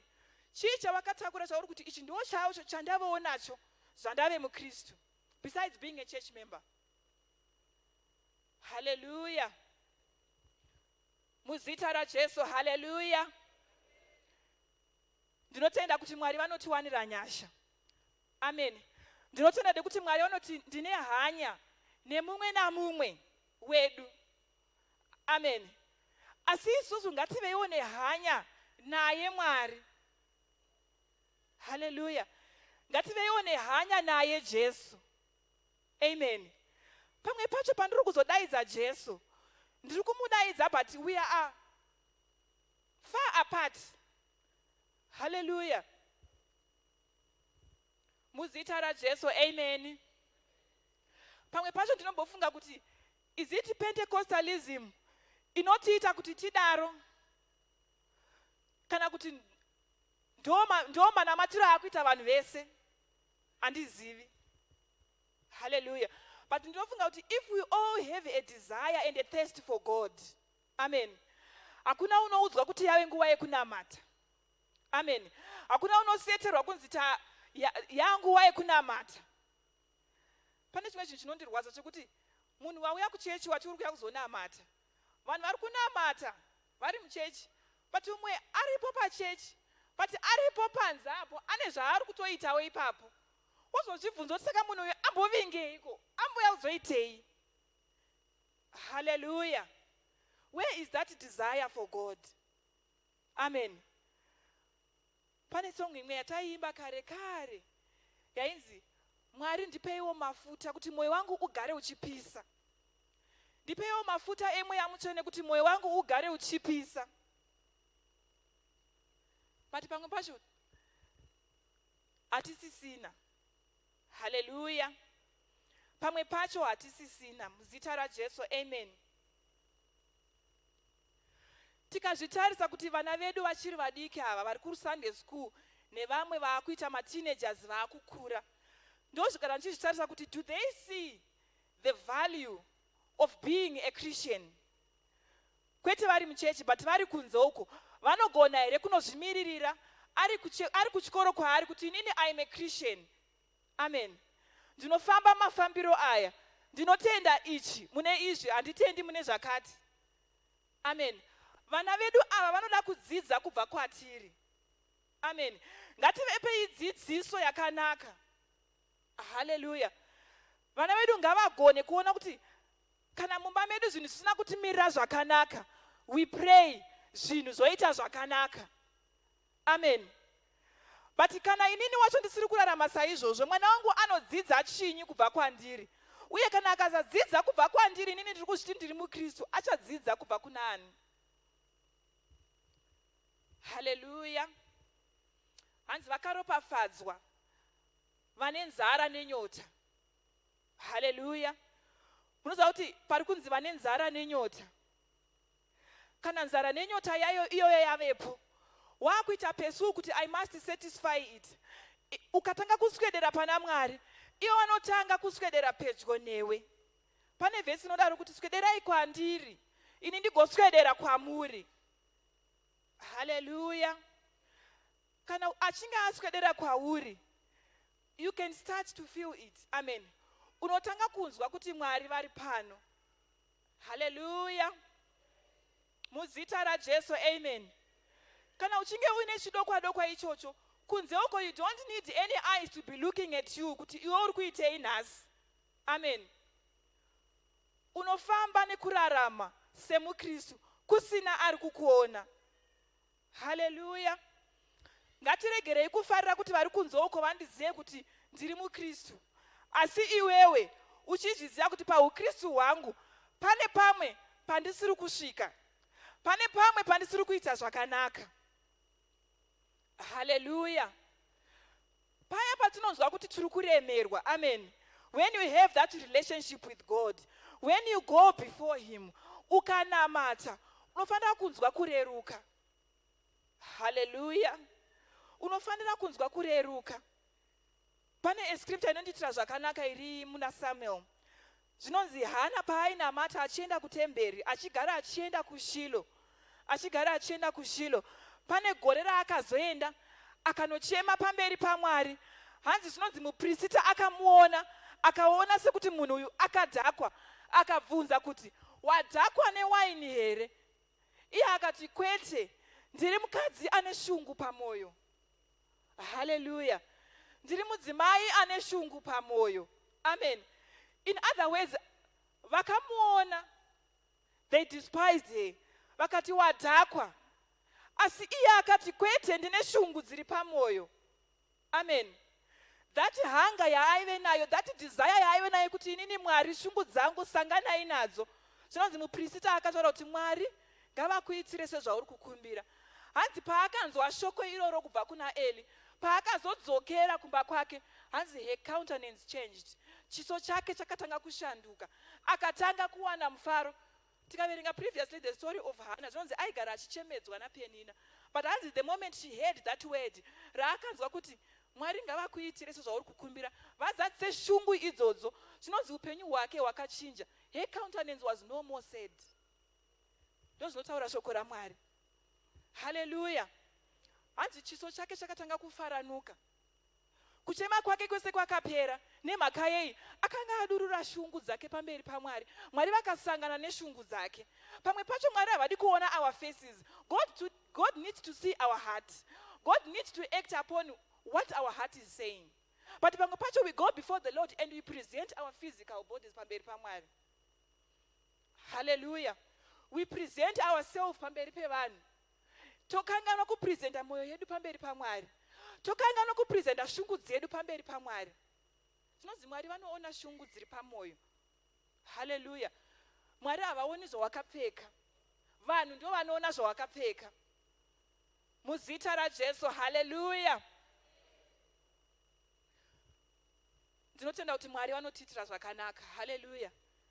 Mwari vanoona shungu dziri pamoyo, ndodzavanodhila nadzo. Hallelujah. Tikaverengazve mukati meshoko raMwari, pariri kuti loving the Lord. Amen. When you are in love with someone, pane zvaunoziva kuti mumwe wangu izvi zvaanozvida, izvi zvaazvigamuchiri. Hallelujah. Pane paunoziva kuti mumwe wangu kana pakaoma kudai, he's going to come and rescue me. Hallelujah. But if we lack in that love, pamwe pacho hatizogoni kuenda pamberi paMwari tichikumbira tichigamuchira zvatinoda pamberi paMwari. Hallelujah. Patiri kuuya kuchechi, we are working towards the Spirit. Amen. Patiri kuuya kuchechi tiri kushingairira zvemweya. Hallelujah. Tiri kushingairira zvemweya. Kana tavada Mwari ava, hanzi nezvese zvatisina kumbofungidzira, zvisina kumboonekwa, zvese zvinozotanga kuzadziswa kwatiri kana tatanga tashingairira zvemweya. Haleluya.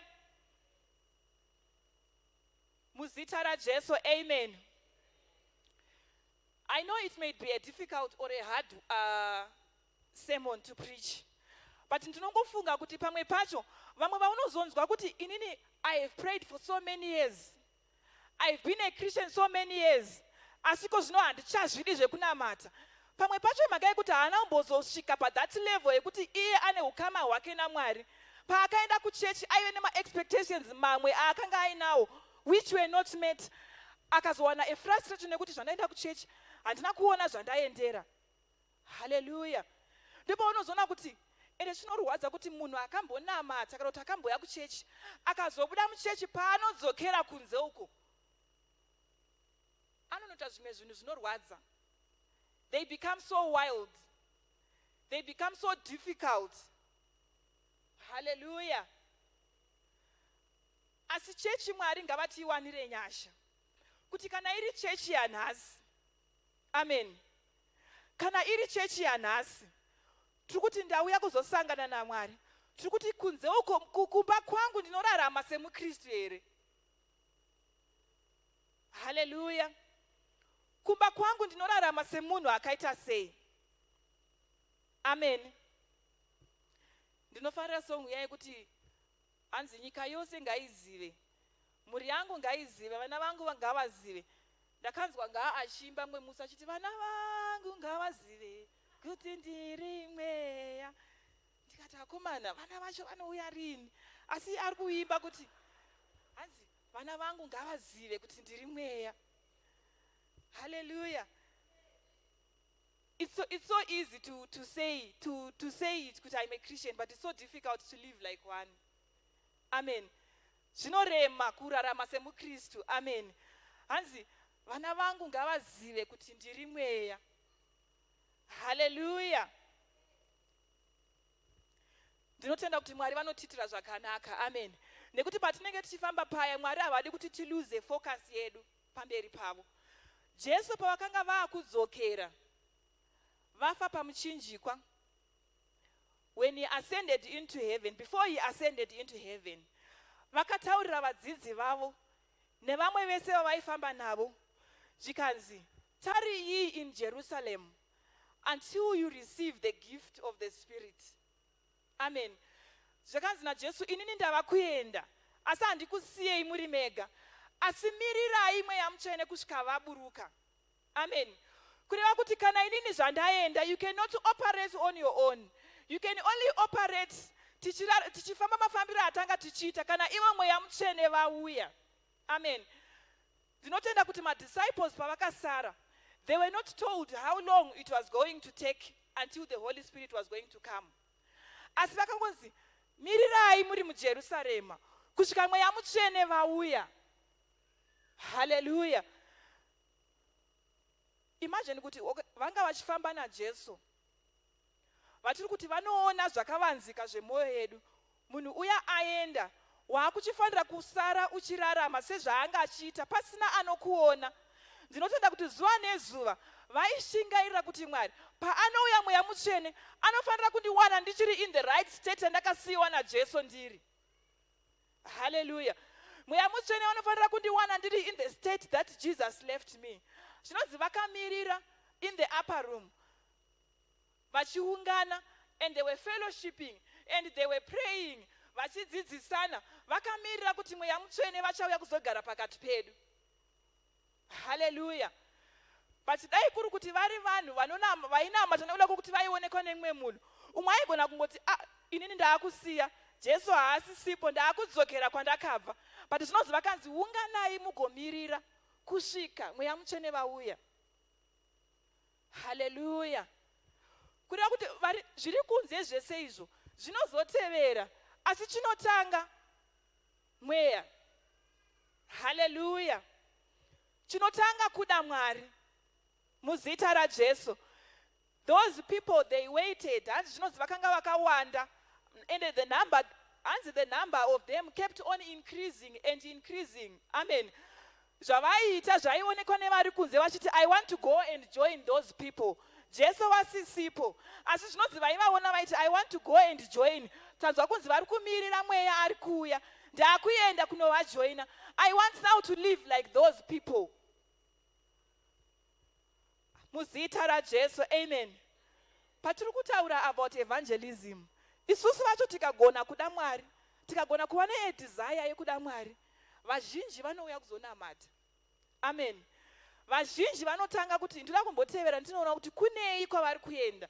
But zvinorwadza sei kuti munhu akazouya kuchechi kuya odzokera oti hakuna chandaona chinoshamisira. Sezvaitaurwa nababa vaya vaiti handina chandati ndaona chiri worth kuti nditevere kuchechi kunoenda mukadzi wangu. Hallelujah. Muzita raJesu, amen. Love the Lord with all your heart. Amen. Wakaperera pamberi paMwari. Amen. Wakaperera pamberi paMwari. Regera kuva munhu anotadzisa mumwe munhu kuti asvike pamberi paMwari. Kungave kunze uko. Regera kuva munhu anotadzisa kuti mumwe munhu asvike pamberi paMwari. Mungave muri muno muchechi. Regera kuva mumwe munhu anoomesera mumwe munhu kuti atadze kuita zvaanoda pamberi paMwari. Hallelujah. Muzita raJesu, amen. Kushandira Mwari kwakanaka. Kwakanakisa. Amen. Kubata mabasa kwakanaka, kwakanakisa. But ngatizviitei tichibatanidza nekuda Mwari. Regera kukanganwa kuti I am a Christian. Amen. Regera kukanganwa kuti ndiri muKristu. Ndiri wemweya. Hallelujah. Muzita raJesu, amen. Vachiri muchechi, hallelujah. Vachiri muchechi, hallelujah. Imbozvibvunza kuti ndichiri kunamata here kana kuti ndakungoenda kuchechi. Ndichiri kunamata here kana kuti ndingori member yeAFM. Usapindura hako, unozvipindura wega mumwoyo. Amen. Kuzvibvunza kuti ndichiri kunamata here yenini. Matauriro angu aya ndiye munhu achiri kunamata here. Matyiro angu aya ndiye munhu achiri kutenda here kuti Mwari vanochengeta. Fiye yandinayo ndiye munhu achiri kuziva Mwari here. Amen. Anxiety yandinayo ndiye munhu achiri kuziva Mwari here, achiri kufamba naMwari here. Amen. Hallelujah. Mubvunzo waunofanira kuzvibvunza zuva nezuva kuti am I still a Christian? Handisi kuti we must live like angels. Amen. Patinofamba hanzi Paul anoti ndinotendeuka zuva nezuva. Amen. I repent each and every day. Kuda kuti pane paanodonha, asi kana adonha haarambi akadonha. Amen. Anodzokera pamberi paMwari oti Mwari, ndadonha pakati nepakati, Mwari ndisimudzei kuti ndidzokere nditange kufamba zvekare. Amen. But pamwe pacho takati tadonha ukabva waramba uri ipapo. Amen. Ukasazogona kuinda mberi. Hallelujah. Pamwe pacho even that brother or that sister who can lift someone who has fallen. Amen. Even that brother or that sister anokwanisa kubata ruoko rwemumwe kuti aiwa handei. Amen. Hanzi ndinotendeuka zuva nezuva. But pamwe pacho we are also tinozviomesera nekuti pamwe pacho haubvumi kuti ndatadza. Une uchingozviti aiwa ndiri right. Aiwa ndiri right. Amen. Unenge uchizviti aiwa ndiri right basing kuti aiwa is acceptable. Zvinozikamwa, zvinozikamwa kuti zvinoitika, zvinowanikwa. Hallelujah. Hanzi my house shall be called a house of prayer. Amen. Upenyu hwedu maKristu ngauratidze Mwari. Amen. Let that hunger and that thirst drive us each and every day. Amen. Patinopfugama paya tichinamata, iti Mwari ndibatsirei. Amen. Tsvaganyasha kuti Mwari nditungamirirei, ndidzidzisei. Zuva nezuva ndidzidzisei Mwari. Teach me to walk like you, Christ. Amen. Hallelujah. Panotaurwa neshoko raMwari paya kuti hatirwi nenyama neropa asi nemweya yemuchadenga. Amen.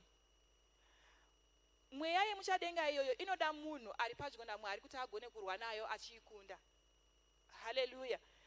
Inoda munhu anoziva Mwari wake. There's a verse yandinofarira inoti vanoziva Mwari wavo vachaita mabasa makuru. Amen. Vanoziva Mwari wavo vachaita mabasa makuru. Those who know the Lord, vanogara pedyo naye Mwari, hanzi vachaita mabasa makuru. But pamwe pacho chechi tavarayirwa taakufokasa kune mabasa makuru acho. Amen. Kuti ngazvitange kuitika kuti ndigoona kuti zveshuwa Mwari vane zvavari kubata. Amen. But chinotanga kunamata, zvimwe zvese zvichitevera. Hallelujah. Zvimwe zvese zvinotevera, zvimwe zvese zvinouya. Hanzi zvisina kumbonzwika nemeso, zvisina kumbonzwika nenzeve, kana kuonekwa nemeso, kana kufungwa nendangariro.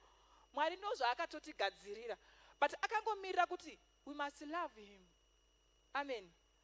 So that he can give what he has prepared for us. Hallelujah. Mwari ngavatiwanire nyasha. Amen.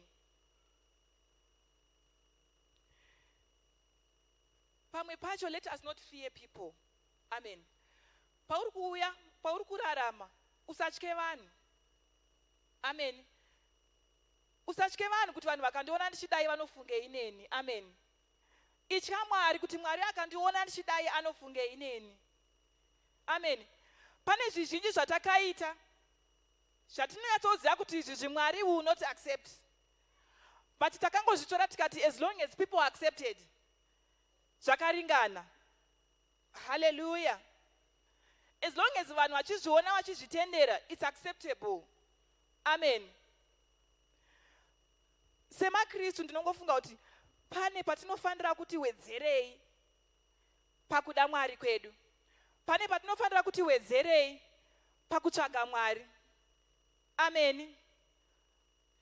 Pane patinofanira kumboti fambei mbichana. Hallelujah. In our pursuit for righteousness. In our pursuit for a desire for God. Muzita ra Jesu. Amen. Muzita ra Jesu. Hallelujah. Ndinotarisira kuti pese patinenge tichiuya kuchechi. Amen. Regera kutarisa vanhu. Pauri kunamata regera kutarisa vanhu. Amen. Pauri kushingairira kuita zvaMwari, tarisa kuti Mwari vanodei. Hallelujah. Tarisa kuti what is the requirement. Muzita ra Jesu. Amen. Pari kutaura kunzi loving the Lord is the first mutemo. Unotevera wacho unonzi love your neighbor. Hallelujah. Kutanga Mwari, maneighbors edu achizotevera. Hallelujah. Simudzawo mumwe munhu uchimunamatira. Amen. Simudzawo mumwe munhu kumukurudzira. Amen. But so often tinogara matare ekuti munhu atadza chakati. Amen. Ekuti munhu chakati haana kuchita zvakanaka. Tinogara matare. Amen. Ekutarisa kuona kuti vanhu vari kuitei. And then our focus now yatiri kufanira kupa kuna Mwari, pamwe pacho taakuikamura. Hallelujah. Taakuikamura tichitevedzera kuti vanhu vanodei, vanhu vanofungei, vanhu vari kuita zvipi. Muzita ra Jesu. Hallelujah. Mwari ngavatiwanire nyasha. Regedza kutadziswa kutorerwa kutenda kwako nezvinhu zvinopera. Regera kutorerwa korona yako nezvinhu zvisina basa. Hallelujah. Mwamunhu akango faith chaiyo inopera nekuti wangoudzwa imwe statement nemunhu. Amen. And you lose your focus. You lose your faith. Nekuti wanzwa ninga ataura zvakati. Muzita ra Jesu. Amen. Patiri kuya kuchechi, we want to fellowship with one another. Amen. But regera kuva munzwa kune mumwe munhu. But iva munhu anokurudzira mumwe munhu. Amen. Zvinonzi when the disciples were in the upper room, vaigara ipapo vari pamwe chete. I want to believe they used to share everything that they had. Vakamirira kuuya kwaMweya Mutsvene. they lived like one. Shoko raMwari rinoti they were in one accord. Kuti tinge tiri in one accord, ndokunge tese tiri kutarira pana Mwari. Amen. Ndokunge tese tiri kutsvaga Mwari patauya kuchechi. But kana mumwe nemumwe akauya kuchechi aine donzo rake, mumwe aine donzo rake, mumwe ari kufunga zvake, pamwe pacho we don't achieve the purpose yatiri kuti tinoungana semaKristu tonamata Mwari tiri pamwe chete. Amen. Patiri kudana paya kuti Mwari sanganai nesu, Mweya Mutsvene, we want your presence. Mumwe nemumwe ngaave nedonzo rekuti pandiri kuenda, I want to meet him. I want to meet him. Toda kusangana naye Mwari. Tese tikava nedonzo iroro patinouya kuchechi tinosangana naye Mwari. Amen. And when we meet with him, hatibudi takadaro. Hallelujah. When we meet with him, hatibudi takadaro. Muzita raJesu. Mweya Mutsvene ngavatibatsire. Hallelujah. When we go home, tingoramba tichingozvirangarira kuti what can I do? What can I do pamberi paMwari? Amen. What is it that I am doing wrong pamberi paMwari? What is it that I can learn from the word of God? Amen. Kutoverenga shoko raMwari kwacho chaiko kunotibatsira kuti uwane more passion for the Lord. But this book, believe me, when we are home, it's not so easy to read. Amen. We take it so much for granted kuti Bible rangu ndinaro. Ndaitaura nemumwe munhu achiti ndindofamba neBible rangu riri muheadbag pese pandinenge ndiri. Bible rangu rinenge toripo. But ukazonzwa manje zvaanotaura nezvaanoita ndipo unozoona kuti okay, Bible riripo, shoko racho pane pariri, kwete maari. Hallelujah. Pane pariri kwete maari. Amen. Muzita raJesu. Hallelujah. Believe me, this book when you are at home, it's so difficult. Rinogona kunosvika, rinogara panzvimbo yarinogara every day. Rozotorwa ipapo on a Sunday morning, ndakuzoka kuya kuchechi kuti, where is my Bible? Amen. But tine time yatinotora tichita zvimwe zvinhu. But ngatiwanei zvekare iyo nguva yekuti ndakangogara, I'm reading the word of God. Kana kuti I'm meditating on the word of God. Pamwe pacho I want to learn what is the word of God saying. How do I get that desire? How do I get that hunger? What can I do? Amen. Pamwe pacho we have made ourselves so dry. Wakapera appetite yezvinhu zvaMwari nemhaka yei. Pamwe pacho shoko racho ni harina chariri kukuudza, rinongogara imomo mubhuku. Amen. Ndaiudzwa nemumwe munhu akanditi, ukaona watenga Bible rako wagara naro gore rese, richiri kutaridza kuva unyowani kana kuti rakachena, you are not utilizing it full enough. You are not utilizing. Bible rinoita 2 years rakachena risina pari kuratidza kuti riri kushanda. Vanotipupurira. Hallelujah. It's so difficult to read. Pamwe pacho I know kuti tave nemafoni edu handiti. Tinogona kuverenga Bible redu riri pafoni. But make that time, because we don't have, we don't have time. We don't have time to name busy schedules. But make that time. Even if you cover 10 minutes, even if you cover 5 minutes, find a word that you can meditate upon. Pauri meditate on the word of God. Ndipo uri kuziva more about God. Ndipo uri kuona what you are lacking as a Christian. Amen. Make that time. Kuverenga shoko raMwari. Amen. Paya paunozonamata, wakuziva zvekunamatira, wakuwana chekunamatira, nemhaka yekuti wawana the direction. And now you want to learn more and to learn more, and your passion for God starts to grow. Hallelujah. But kazhinji kacho we have dried out. Hatisisina that hunger, hatisisina that passion. Amen. Takangomirira kuti, ndikangonamata munamato wangu ndakurara, haiwa zvaringana, pandozoenda kuchechi neSunday, I am going to pray. But chinorwadza, when you come on the Sunday, are you now going to make up the whole time yacho yawanga uchiti, Sunday pandinozoenda, aiwa ndikangoenda kuchechi zvaringana. MaKristu takagutsikana nekuzviudzwa kuti kana ndaenda kuchechi, ndaatenda chechi, zvangu zvatodini, zvatoringana. haleluya. Ndatoenda kuchechi ndazadzisa zvinhu zvangu zvaita, but Saturday kubva musi weMonday kunosvika Saturday, pese ipapo we are still pamberi paMwari. Hatisingori pamberi paMwari kana tiri muno muchechi. Saturday kunosvika panozonokwana imwe next week tichingori zvekare pamberi paMwari. Amen. Ndichiri kuda kungogara in the presence of God ndisiri muno muchechi. Amen. Ndiri kumba, I still want to be in the presence of God. But takazviudza kuti kumba tinoita zvatinoita, kana ndazova kuchechi, that's when I meet God. Hallelujah. Pandinozoenda kuchechi ndo pandinogadzisa nyaya dzangu naMwari. But chenjera kuti pauri kuya kuchechi pana akatomira nemuseve wekukubaya-baya kuona kuti maona here zvaanga akapfeka, manzwa here zvaanga achitaura, maona here mafambiro anga achiita, maziva here kuti ari kuita zvakati naningi. And you lose out. Hallelujah.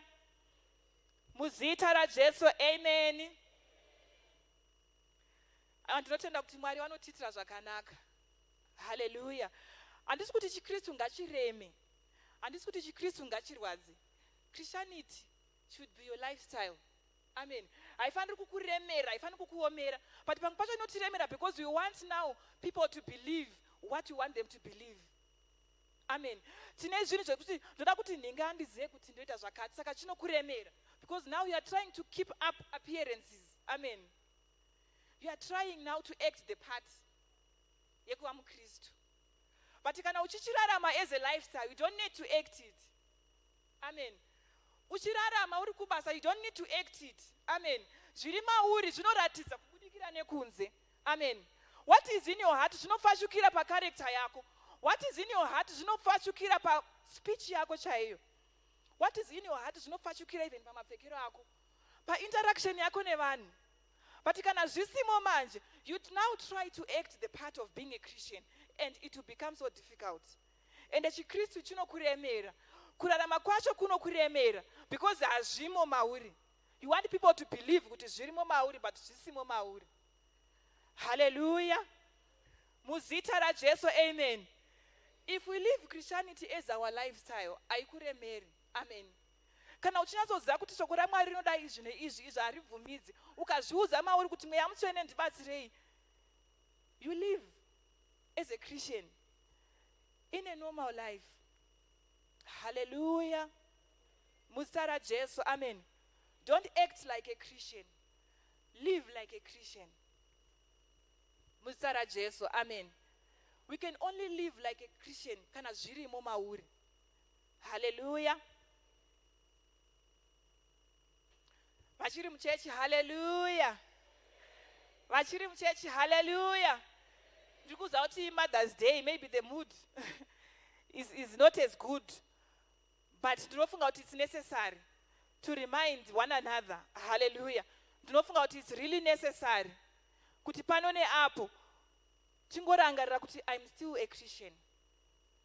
Hallelujah. Muchanopiwa zvenyu mapresence yenyu, don't worry. Musanetseke, munonopiwa mapresence yenyu, but patiri kuenda kumba, hallelujah. Patiri kuenda kumba, ngatiendei tinoramba tichirangarira kuti ndinofanira kuda Mwari. I must desire God. Munozoti kana zvakazara mauri, hanzi your heart will become like streams of water. Zvichienda kune kunyenge nevaunogara navo, amen. Vanozviona kuti munhu yanonamata. Mwari vanozviona kuti munhu yanonamata. Hallelujah. Zvibvunze kuti ndichiri kunamata here kana kuti ndiri munhu wechechi. Hallelujah. Usava munhu wechechi, namata Mwari, ida Mwari. Hallelujah. MuKristu ida Mwari. Hallelujah. Mangwanani ano handizi kuenderera mberi, asi ndinongoti neshoko iro ratataura, tingosimuka tiende pamberi paMwari, tingosvika patinonamata, tingodurura mweya wedu kuna Mwari kuti inini Mwari ndinoda kunamata. I want to be a Christian. Hallelujah. Mweya mutsvene ndiiteiwo ndive nenzara nenyota yekudokwairira zvinhu zvaMwari. Hallelujah. tingosvika pamberi paMwari tiwane nguva shoma shoma yekunamata muzita raJesu. Amen. Mweya mutsvene, mangwanani ano Baba, tinokutendai nekuti muri Mwari. Tinokutendai Jesu nekuti makatida tisati takuzivai. Muimbi wekwedu anoti wakandizuva nerudo, akanditora ndiri zvandaive ndiri, akandida neuipi hwangu. Mangwanani ano tiri kunamata Jesu kuti zvamakatida Jehovha tisati takuzivai tiri muzvivi zvedu, makatibvisa kubva kwataive tiri Mwari mukatiisa muchiedza Jehovha. Tinonamata kuti zvatakaziva imi Mwari tigone kuramba tichinamata, tigone kuramba tichidokwairira imi Mwari, tigone kuramba tichitsvaga chiso chenyu Mwari, tigone kurarama muuvapo hwenyu Mwari. Baba, tinonamata mangwanani ano Jesu, tibatsirei kuti tiregere kupfeka mabhachi echiKristu asi mumwoyo medu musina mweya wekunamata. Tinokumbira nyasha mangwanani ano Mweya Mutsvene, tidzidzisei Jesu, tidzidzisei Mwari. Zarurirai pfungwa dzedu, zarurirai moyo yedu Mwari. Teach us to love you, God. Teach us to pray. Teach us to look up to you, God. Shoko raMwari rinoti kana moyo wangu waziya, ndiperekedzei kudombo rakakwirira kundidarika. Kana ndaremerwa ndiperekedzei kuna Mwari. Mangwanani ano tiri kunamata Jesu. Pamwe pacho takavarairwa Mwari semaKristu, pamwe pacho takadonha pasi semaKristu, asi tiri kunamata kuti nenguva ino Jesu tisimudzei patakadonha Mwari, tisimudzei patakawira Jehovha, kuti tigone kufamba zvakanaka pamberi penyu, tigone kunatswa pamberi penyu. Ndinotenda Jehovha nekuti shoko renyu Mwari rinoti your anger lasts only for a moment, but your grace is for a lifetime. Tinonamata kuti Mwari pese patinotadza nepatinokanganisa, imi Mwari munotiregerera mugotichenesa, mugotida zvekare Mwari. Tigonesei tigone kukudai Mwari, tigonesei tigone kukuteverai Jesu, tigonesei tigone kufamba sezvamunoda imi Mwari. Matiri ngamuve nenzara nenyota yekudokwairira kuita zvakanaka, yekudokwairira imi Mwari muzita raJesu mangwanani ano. Mweya Mutsvene, tiwanirei nyasha. Teach us to love you, God, with all our mind, with all our spirit. Teach us to love you, God. My thoughts, the meditation of my heart, oh God, ngaitarire kwamuri Mwari. Let the words of my mouth and the meditation of my heart be acceptable unto you, God. Mangwanani ano Jehovha, tiwanirei nyasha semaKristu. Tiregere Mwari kuzorambwa nezuva rekupedzisira Jehovha. Tiri kunamata mangwanani ano Mwari. We do not want to please men, but we want to please you, God. Toda kugamuchirwa nemi Mwari, kwete kugamuchirwa navanhu. Tiri kunamata mangwanani ano Jehovha. Tidzidzisei kurarama chiKristu. Tidzidzisei kushandira Mwari semaKristu. Tidzidzisei kubatira Mwari basa semaKristu. Tiri kunamata nekuti shoko renyu Mwari rinoti patinoshanda, let us work as unto God and not as unto people. Mangwanani ano Mweya Mutsvene, tinonamata zuva nezuva, mangwanani ega ega Mwari. Tirangaridzei kuti tinofanira kuda Mwari, tirangaridzei kuti tinofanira kutsvaga Mwari, tirangaridzei patinopinda mukati meimba ino kuti tavinga imi Mwari kwete vanhu. Baba vangu mangwanani ano Jesu, iyemi Mwari munotigonera, tigonesei Mwari muzita raJesu. Hallelujah. Muzita raJesu. Hallelujah. Tinotenda Mwari. Tichakamira kudaro, ndarangaridzwa namufundisi kuti kana varipo vanoda kutendeuka, those who want to give their life to Christ, kana varipo vakadaro vasimudze maoko. Ndichasiyira nguva ino kuna mufundisi vachiuya kuzotora nzvimbo yavo vachipedzisa service ino muzita raJesu. Hallelujah. Hallelujah. Vari kuda kugamuchira Jesu, kana paina vakadaro uyai kuno kumberi. Mwari vachitiitira zvakanaka. What a perfect word. Kuda Mwari uchirevesa ndichiri kunamata here. Hallelujah. It's a perfect statement. Am I still a believer? Ona varume vakuru vachiuya kuzogamuchira Jesu zvakatinakira muzita raJesu. Izvi zvakanyanyisa kutinakira muzita raJesu. Pfugamai yenyu pasi, simudze maoko zvandakaita izvi. Dzokorore mazwi aya pamwe chete neni muti kubva nhasi ndinogamuchira imi Jesu saishe wangu namuponesi wangu. Ndiregererei zvandakakutadzirai. Nditorei imi saishe wangu namuponesi wangu. Upenyu wangu ndinouisa muruoko rwenyu. Ndive mwana wenyu, ndikuraramirei, mundiropafadze muzita raJesu. Amen. Regai baba masuka boya munamatire one of them ndichinyengeterera vamwe praise team muchitimbira.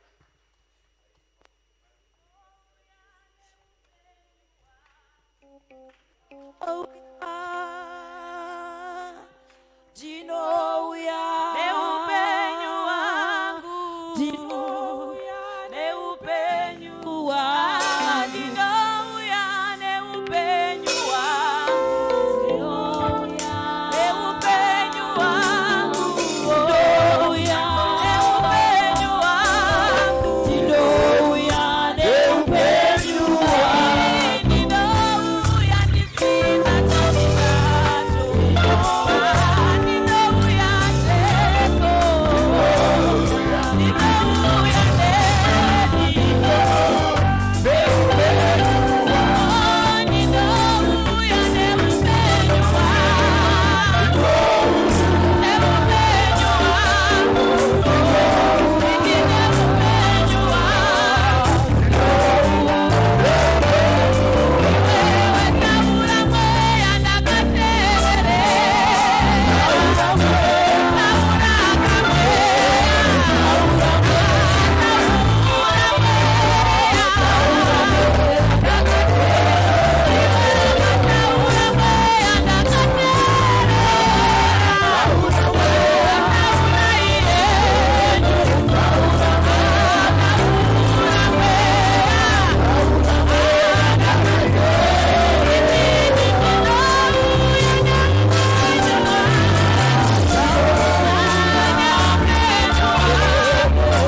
uchitenda Mwari neupenyu wako, uchitenda Mwari nevauya kunashe.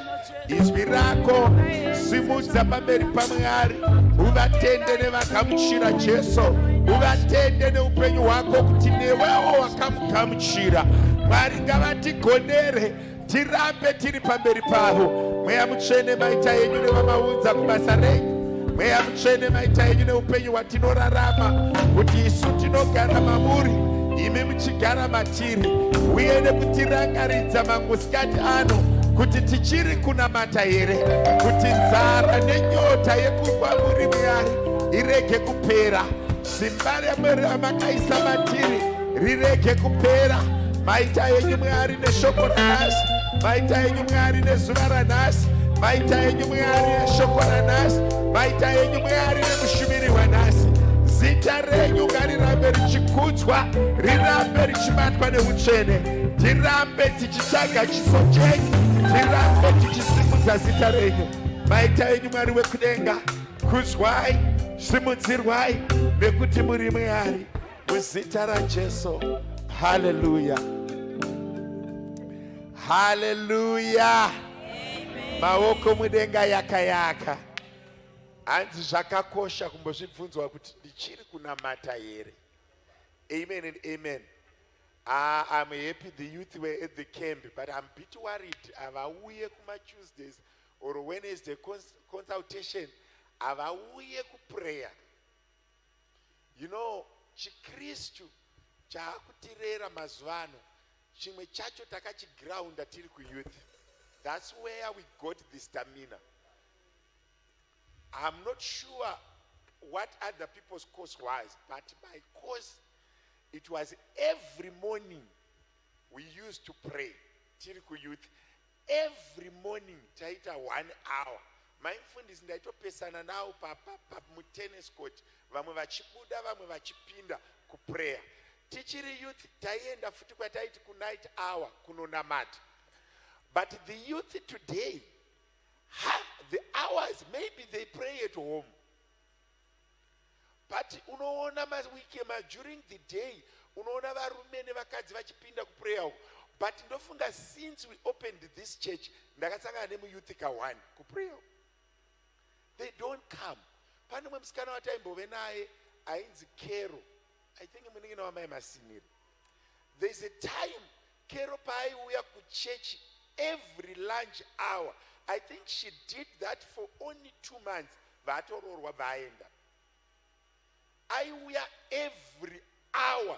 I think for every hour. Yet even Sunday vamwe maiti mukaenda kumba Kero aidzoka. I think she did that for only 2 months or so. Sister Ernest knows. Kero aiuya ku prayer that time, and I told Ernest that this one is not staying. She's going now. She was so serious. Every aitokwanisa hour, yaitokwana hour ari musikana. Pamwe pacho chiri kunonodza vana veduka inyaya yekuti uchiri kunamata here. Ende magitara aya akanaka, but sometimes anotora the vibe yeprayer. Munhu akanzwa gitari so rikarira rikati ngenge akarova akajaiva anonyatsonzwa kuti ndaita munhu wechechi.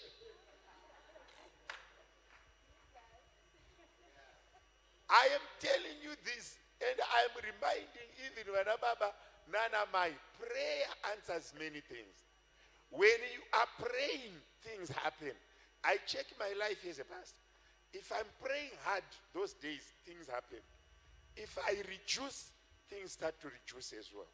So sometimes you go as far as your prayer. Appetite yataive nayo so tiri vakomana. I remember for me, kuti Methodist, Anglican, Zayoja, even Roman Catholic, they could not afford to do an all-night. Vasina undidai.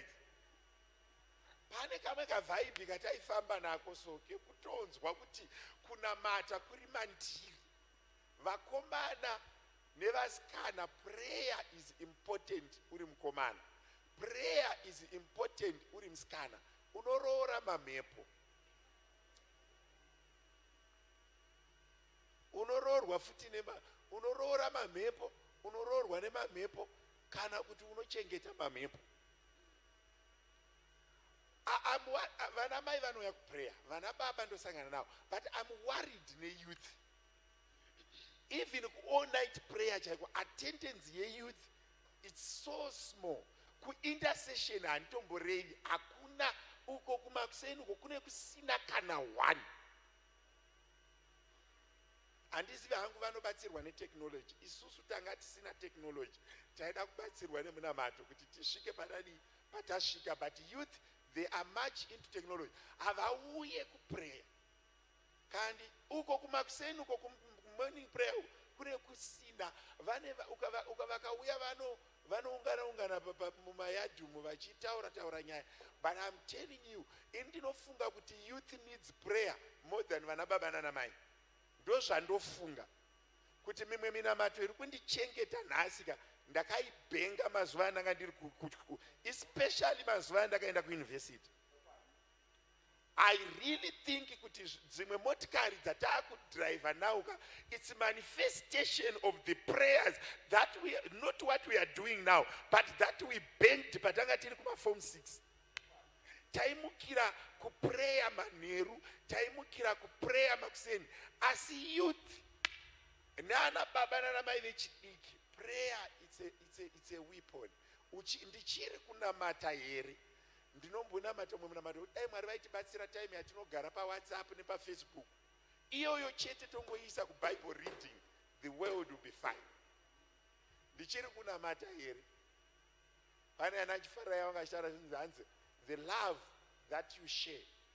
Ndine vana vatatu, musikana 1 nevakomana 2 that I birthed 2. Ndivavo vega, hakuna munhu. I didn't do child spacing.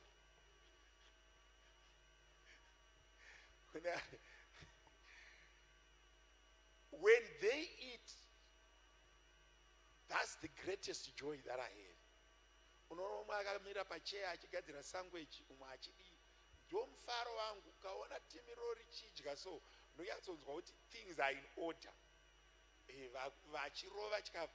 Kureva kuti pamwe pacho chinotuma vanhu kurwadziwa kuitira Mwari zvinhu inyaya yekuti you are not in love with the God you serve. Saka paunozonzwa vanhu vachiremerwa nechegumi, vanhu vachiremerwa neoffering, vanhu vachitaurisa stereki, inyaya yekuti they are not in love and they don't know what the Father gives them. They don't know what the Father gives them. And ukatarisa kuti pamwe pacho vana vanoda kutoona mudhara achidya. You see what I'm saying? They love the Father. Tadya musipo mamuripi tachida kudya nani nemi. Kureva kuti ukaona uri kuremerwa nezvinhu zvaMwari uri munhu wechechi. Asi kana mwana waMwari kuchinjana neakakupa kana neanokupa hazviremi. Even ukaona wakuremerwa nekuchengeta mukadzi hauchamudi. Makambozviona here izvozvo? Kuremerwa nekuchengeta mukadzi unenge usingachamudi. Kana uchiri kumuda hazvinetsi, unongomuchengeta zviri nyore. And you see, kana dzakakwana uri baba, kutoona chikwata chichidya unenge uchitoripo kutoyatsonzwa kuti timu riri kurowa. But ukanzwa imwe pfungwa yako kuti vakomana vari kundipinza bhizi, the first love has gone. Andidya ukanzwa kuti mufundisi namatai kumba kwangu kune mahuvha ari kurova ari kupedza chikafu. So the love of Christ is our strength. Vangani vachiri kuda Mwari kungodzwa kuti I still love this God, I have the appetite for this God. Kungoda Mwari is our strength. I think the word was the word in season. Gore rashe ida ishe wacho. Andizvere igore rashe chingoda ishe wacho zvichitiitira zvakadini zvakanaka. Hallelujah. Nanchizvifunga ndikati vanhu vanonyatsoda Mwari chaivo vangani. Kwete pane statement yanzi you need God, you don't love God. Uri kuda Mwari kuti ureke kurwara, asi do you love him? Kungozvibvunza kuti I still love God. Kaurohwa nehana. Zandi ndichambokuimbira ikarwiyo kangu, uri kuimbira isusu. Ndichamboimbira Mwari. But this issue of love, it's so deep. I've fallen in love before, and I'm in love. When you love, you can do anything. I can tell you, when you love, you can do anything. When you are in love, you can do anything. But pane song yakamboimbwa andichaziva kuti rudo rukashanduka kuva ruvengo zvakaoma vakomana, aikuda kana okuvenga. Yakaimwa namashawa munhu mumwe chete. Munhu akazorega kuda Mwari uyu ari dangerous. Kana wada Mwari chitogara imomo. Amoiziva songo iyoyo? Moiziva handiti? Saka Mwari wanoda kudiwa. Amafundisi maita henyu, vanhu vanombonoita self reflection and self kumbodzokera kwavakabva, kuti pandakatendeuka ndaimboita sei, chii chandakatendeukira, ndepapi pandakarasika, uye ndepapi pandichiri kugona. Handiti ka? Because sometimes tinogona kuuya kuno kutiri vanhu vechechi usiri muKristu. Handiti ka? Baba namanya vanotora offering, tora yenyu offering. Mira ndite zviziso zvangu musati mapa offering. 1 more minute. A quick one. Ramba yenyu makamira hamufi. Mapledges edu ngaaramba achiuya tichipedzisa kugadzirisa zvatinofanira kugadzirisa. Vane zvipo zvavo nezvegumi zvavo ingozviitirawo zvakanaka, ungonzwa kuti I can pay my tithe and I can do it. Zvisingakuremeri, just feel okay by doing what God wants us to do. We are not fasting sezvataurwa nasekretary wezuva ranhasi, takati chitsanyirwa neyouth pavanga vari kukembi vachinamatira chechi yese, tivaomberere maoko. Vanga vachitiitira zvakadini zvakanaka muzita raJesu. This week ratabvaira hatina kuita mwana.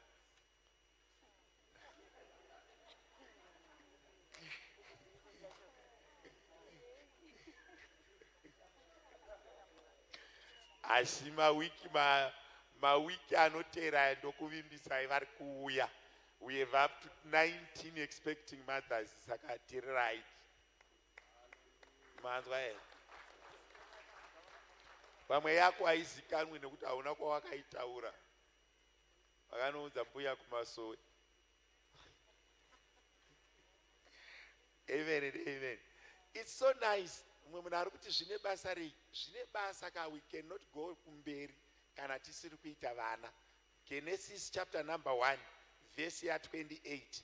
Be fruitful and multiply, increase in number. And now we read Genesis 21 verse 28. The first word when God was blessing the world, be fruitful and multiply, increase in number. Saka ndaitaurira vakomana nevasikana kuti rorai nekuroorwa so that we increase in number. Munhu amva atoshifunga kuti zvinoita sei, zvinobatsira izvozvo. Iwo wakauya sei panyika? Apa manje vana baba vekumen's fellowship vakatirasisa. Ndaidaidzira ladies Sunday panapa vakanyarirawo, asi I want to punish them today. Ndo basa rangu. I want to fix them today.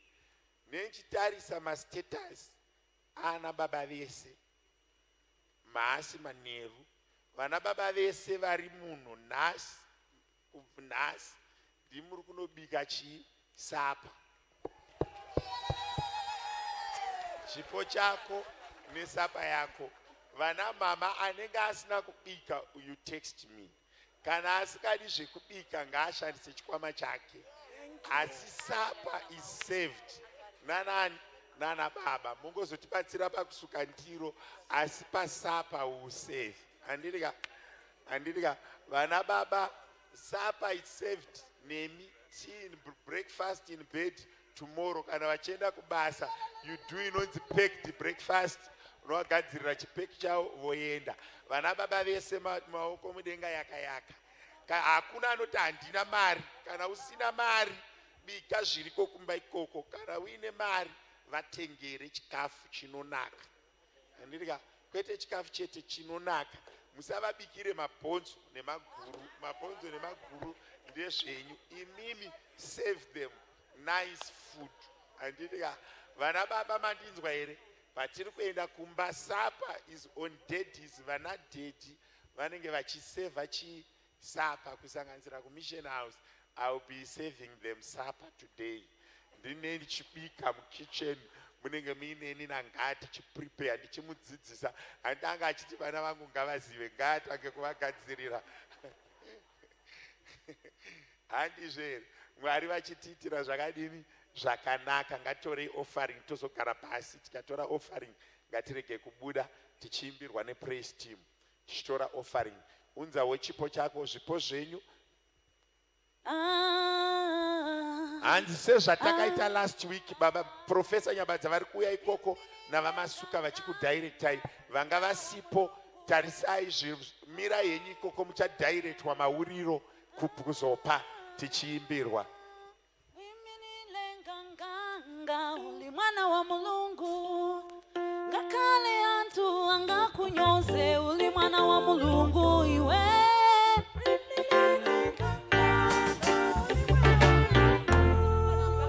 Wale wangu angakunyoze. Uli mwana wa Mulungu iwe. Kimbilile nganga, uli mwana wa Mulungu iwe. Kimbilile nganga, uli mwana wa Mulungu iwe. Kimbilile nganga, uli mwana wa Mulungu iwe.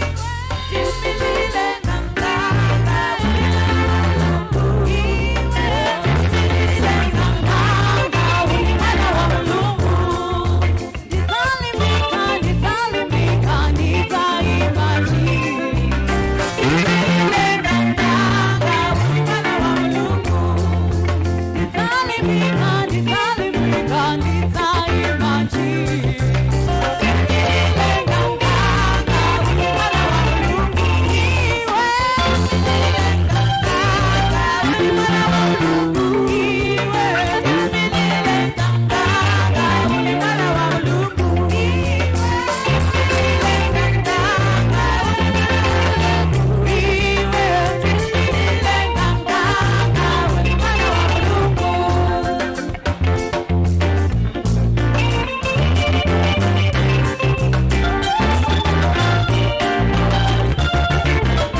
Hallelujah. Tikotamise uso wedu tinamate. Mwari vari kudenga, zita renyu ngarikudzwe, ribatwe neutsvene semazuva ose. Tauya pamberi penyu nezvipo zvedu nezvegumi zvedu, tichiremekedza nyasha dzamuri kuisa pamusoro poupenyu hwedu, kutipa zvokudya, kutipa zvokufambisa, kutipa utano. Pane zvamakatipa Mwari, mwedzi uno tagoverana nemi Mwari wekudenga pazvegumi zvedu, uye tagoverana nemi Mwari wekudenga paofaring yedu. Chitiropafadzai sekereke, tirangarirei umwe neumwe sekupa kwatakaita nekurevesa. Mutisiyanise nevasingatendi. Nyasha dzenyu nerugare zvigare pamusoro pedu. Mweya wangu unotenda kwamuri, uye unosimudzira zita renyu, kuti muri kutigonera kudzimba nekumabasa nekuzvikoro zvevana. Mwari wangu, rambai muchikudzwa, gamuchiraiwo zvipo zvedu nezvegumi zvedu, chive chibayiro chinonhuhwira pamberi penyu. Uye Mwari wekudenga, kana mafara mutiropafadze, murambe muchidaro pamazuva ese amakatipa ekugara panyika. Muzita renyu Mambo Jesu, we worship you. Amen. Hallelujah.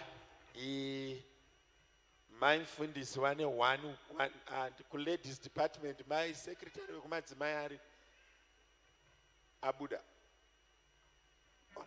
Ora varuko saka mai mugando uya muite zvamunofanira kuita. Ipa vasikana vaite nyaya dzavo. Vamakete zvavari kuita. Madzimai vane activity yavo a family day. They've prepared the foodstuffs and some sort of things to do. Zviri kudyiwa nekuita. Regai ndivape vadaidzire vatsanangure zvavada kutsanangura. Sekuru mutambisi vachiva kunomira paside. Vane a word or two. Vane zvavada kutaura vasati vadzokera kuZimbabwe. Asi regai ndipe vasikana vekuladies or ladies department vataure nyaya dzavo. Ini nepraise team takamira yedu. Hallelujah. Zuva ranhasi izuva remaguta. Saka Women's Day, Ladies Day. Kunotarisaridzwa kuti teo Ladies Day. Isu tinozikamwa nenyaya dzokungobika chikafu chinonaka. Saka takubikirai seladies yese paRoodepoort, takubikirai munhu wese. Asi chikafu chacho hacho hachisi chemahara. Saka chatanga nemachips, ma-free chips under ma-10 rands. Burger and chips, ma-20 rands. Before I move on kuchikafu, regai nema-photos. Munhu wese ada kutora photo na mama nadhedhi. Munoenda kuseruku ma-20 rands. Tozokuprintirai ma-hard copies. Saka munongonoita photoshoot our parents here. My hot dog nema-chips 15 rands. Russian and chips 20 rands. Russian iriega is 15 rands. Hot dog 10 rands. Cake to my slices to my 8 rands. Burger 15 rands. Chibage 10 rands. And my drinks 12 rands. Takumbirisawo nemutsa waMwari vanhu vaMwari musati mabuda. Tangai mamagutisa matumbu, please. Mutisapotewo as ladies. Takumbirawo hatisi kukwanisa kutora zvikwereti panguva ino. Takumbirisawo cash and carry. Kuti zvisazotinetsawo mangwana. Maita henyu nekuti batsira as ladies, nekuti supporta as ladies. Vana baba, kana uchiona kuti zvinonetsa, ibva watangira pano kumutengerawo iyo chibhega kana kuti Russian kana kuti zviripo zvacho zvozvo, tichisheya Mwari vachitiitira zvakanaka. Regai ndipe sekuru nguva tichingopedza tobva tazoita zvenyasha tonodya naye.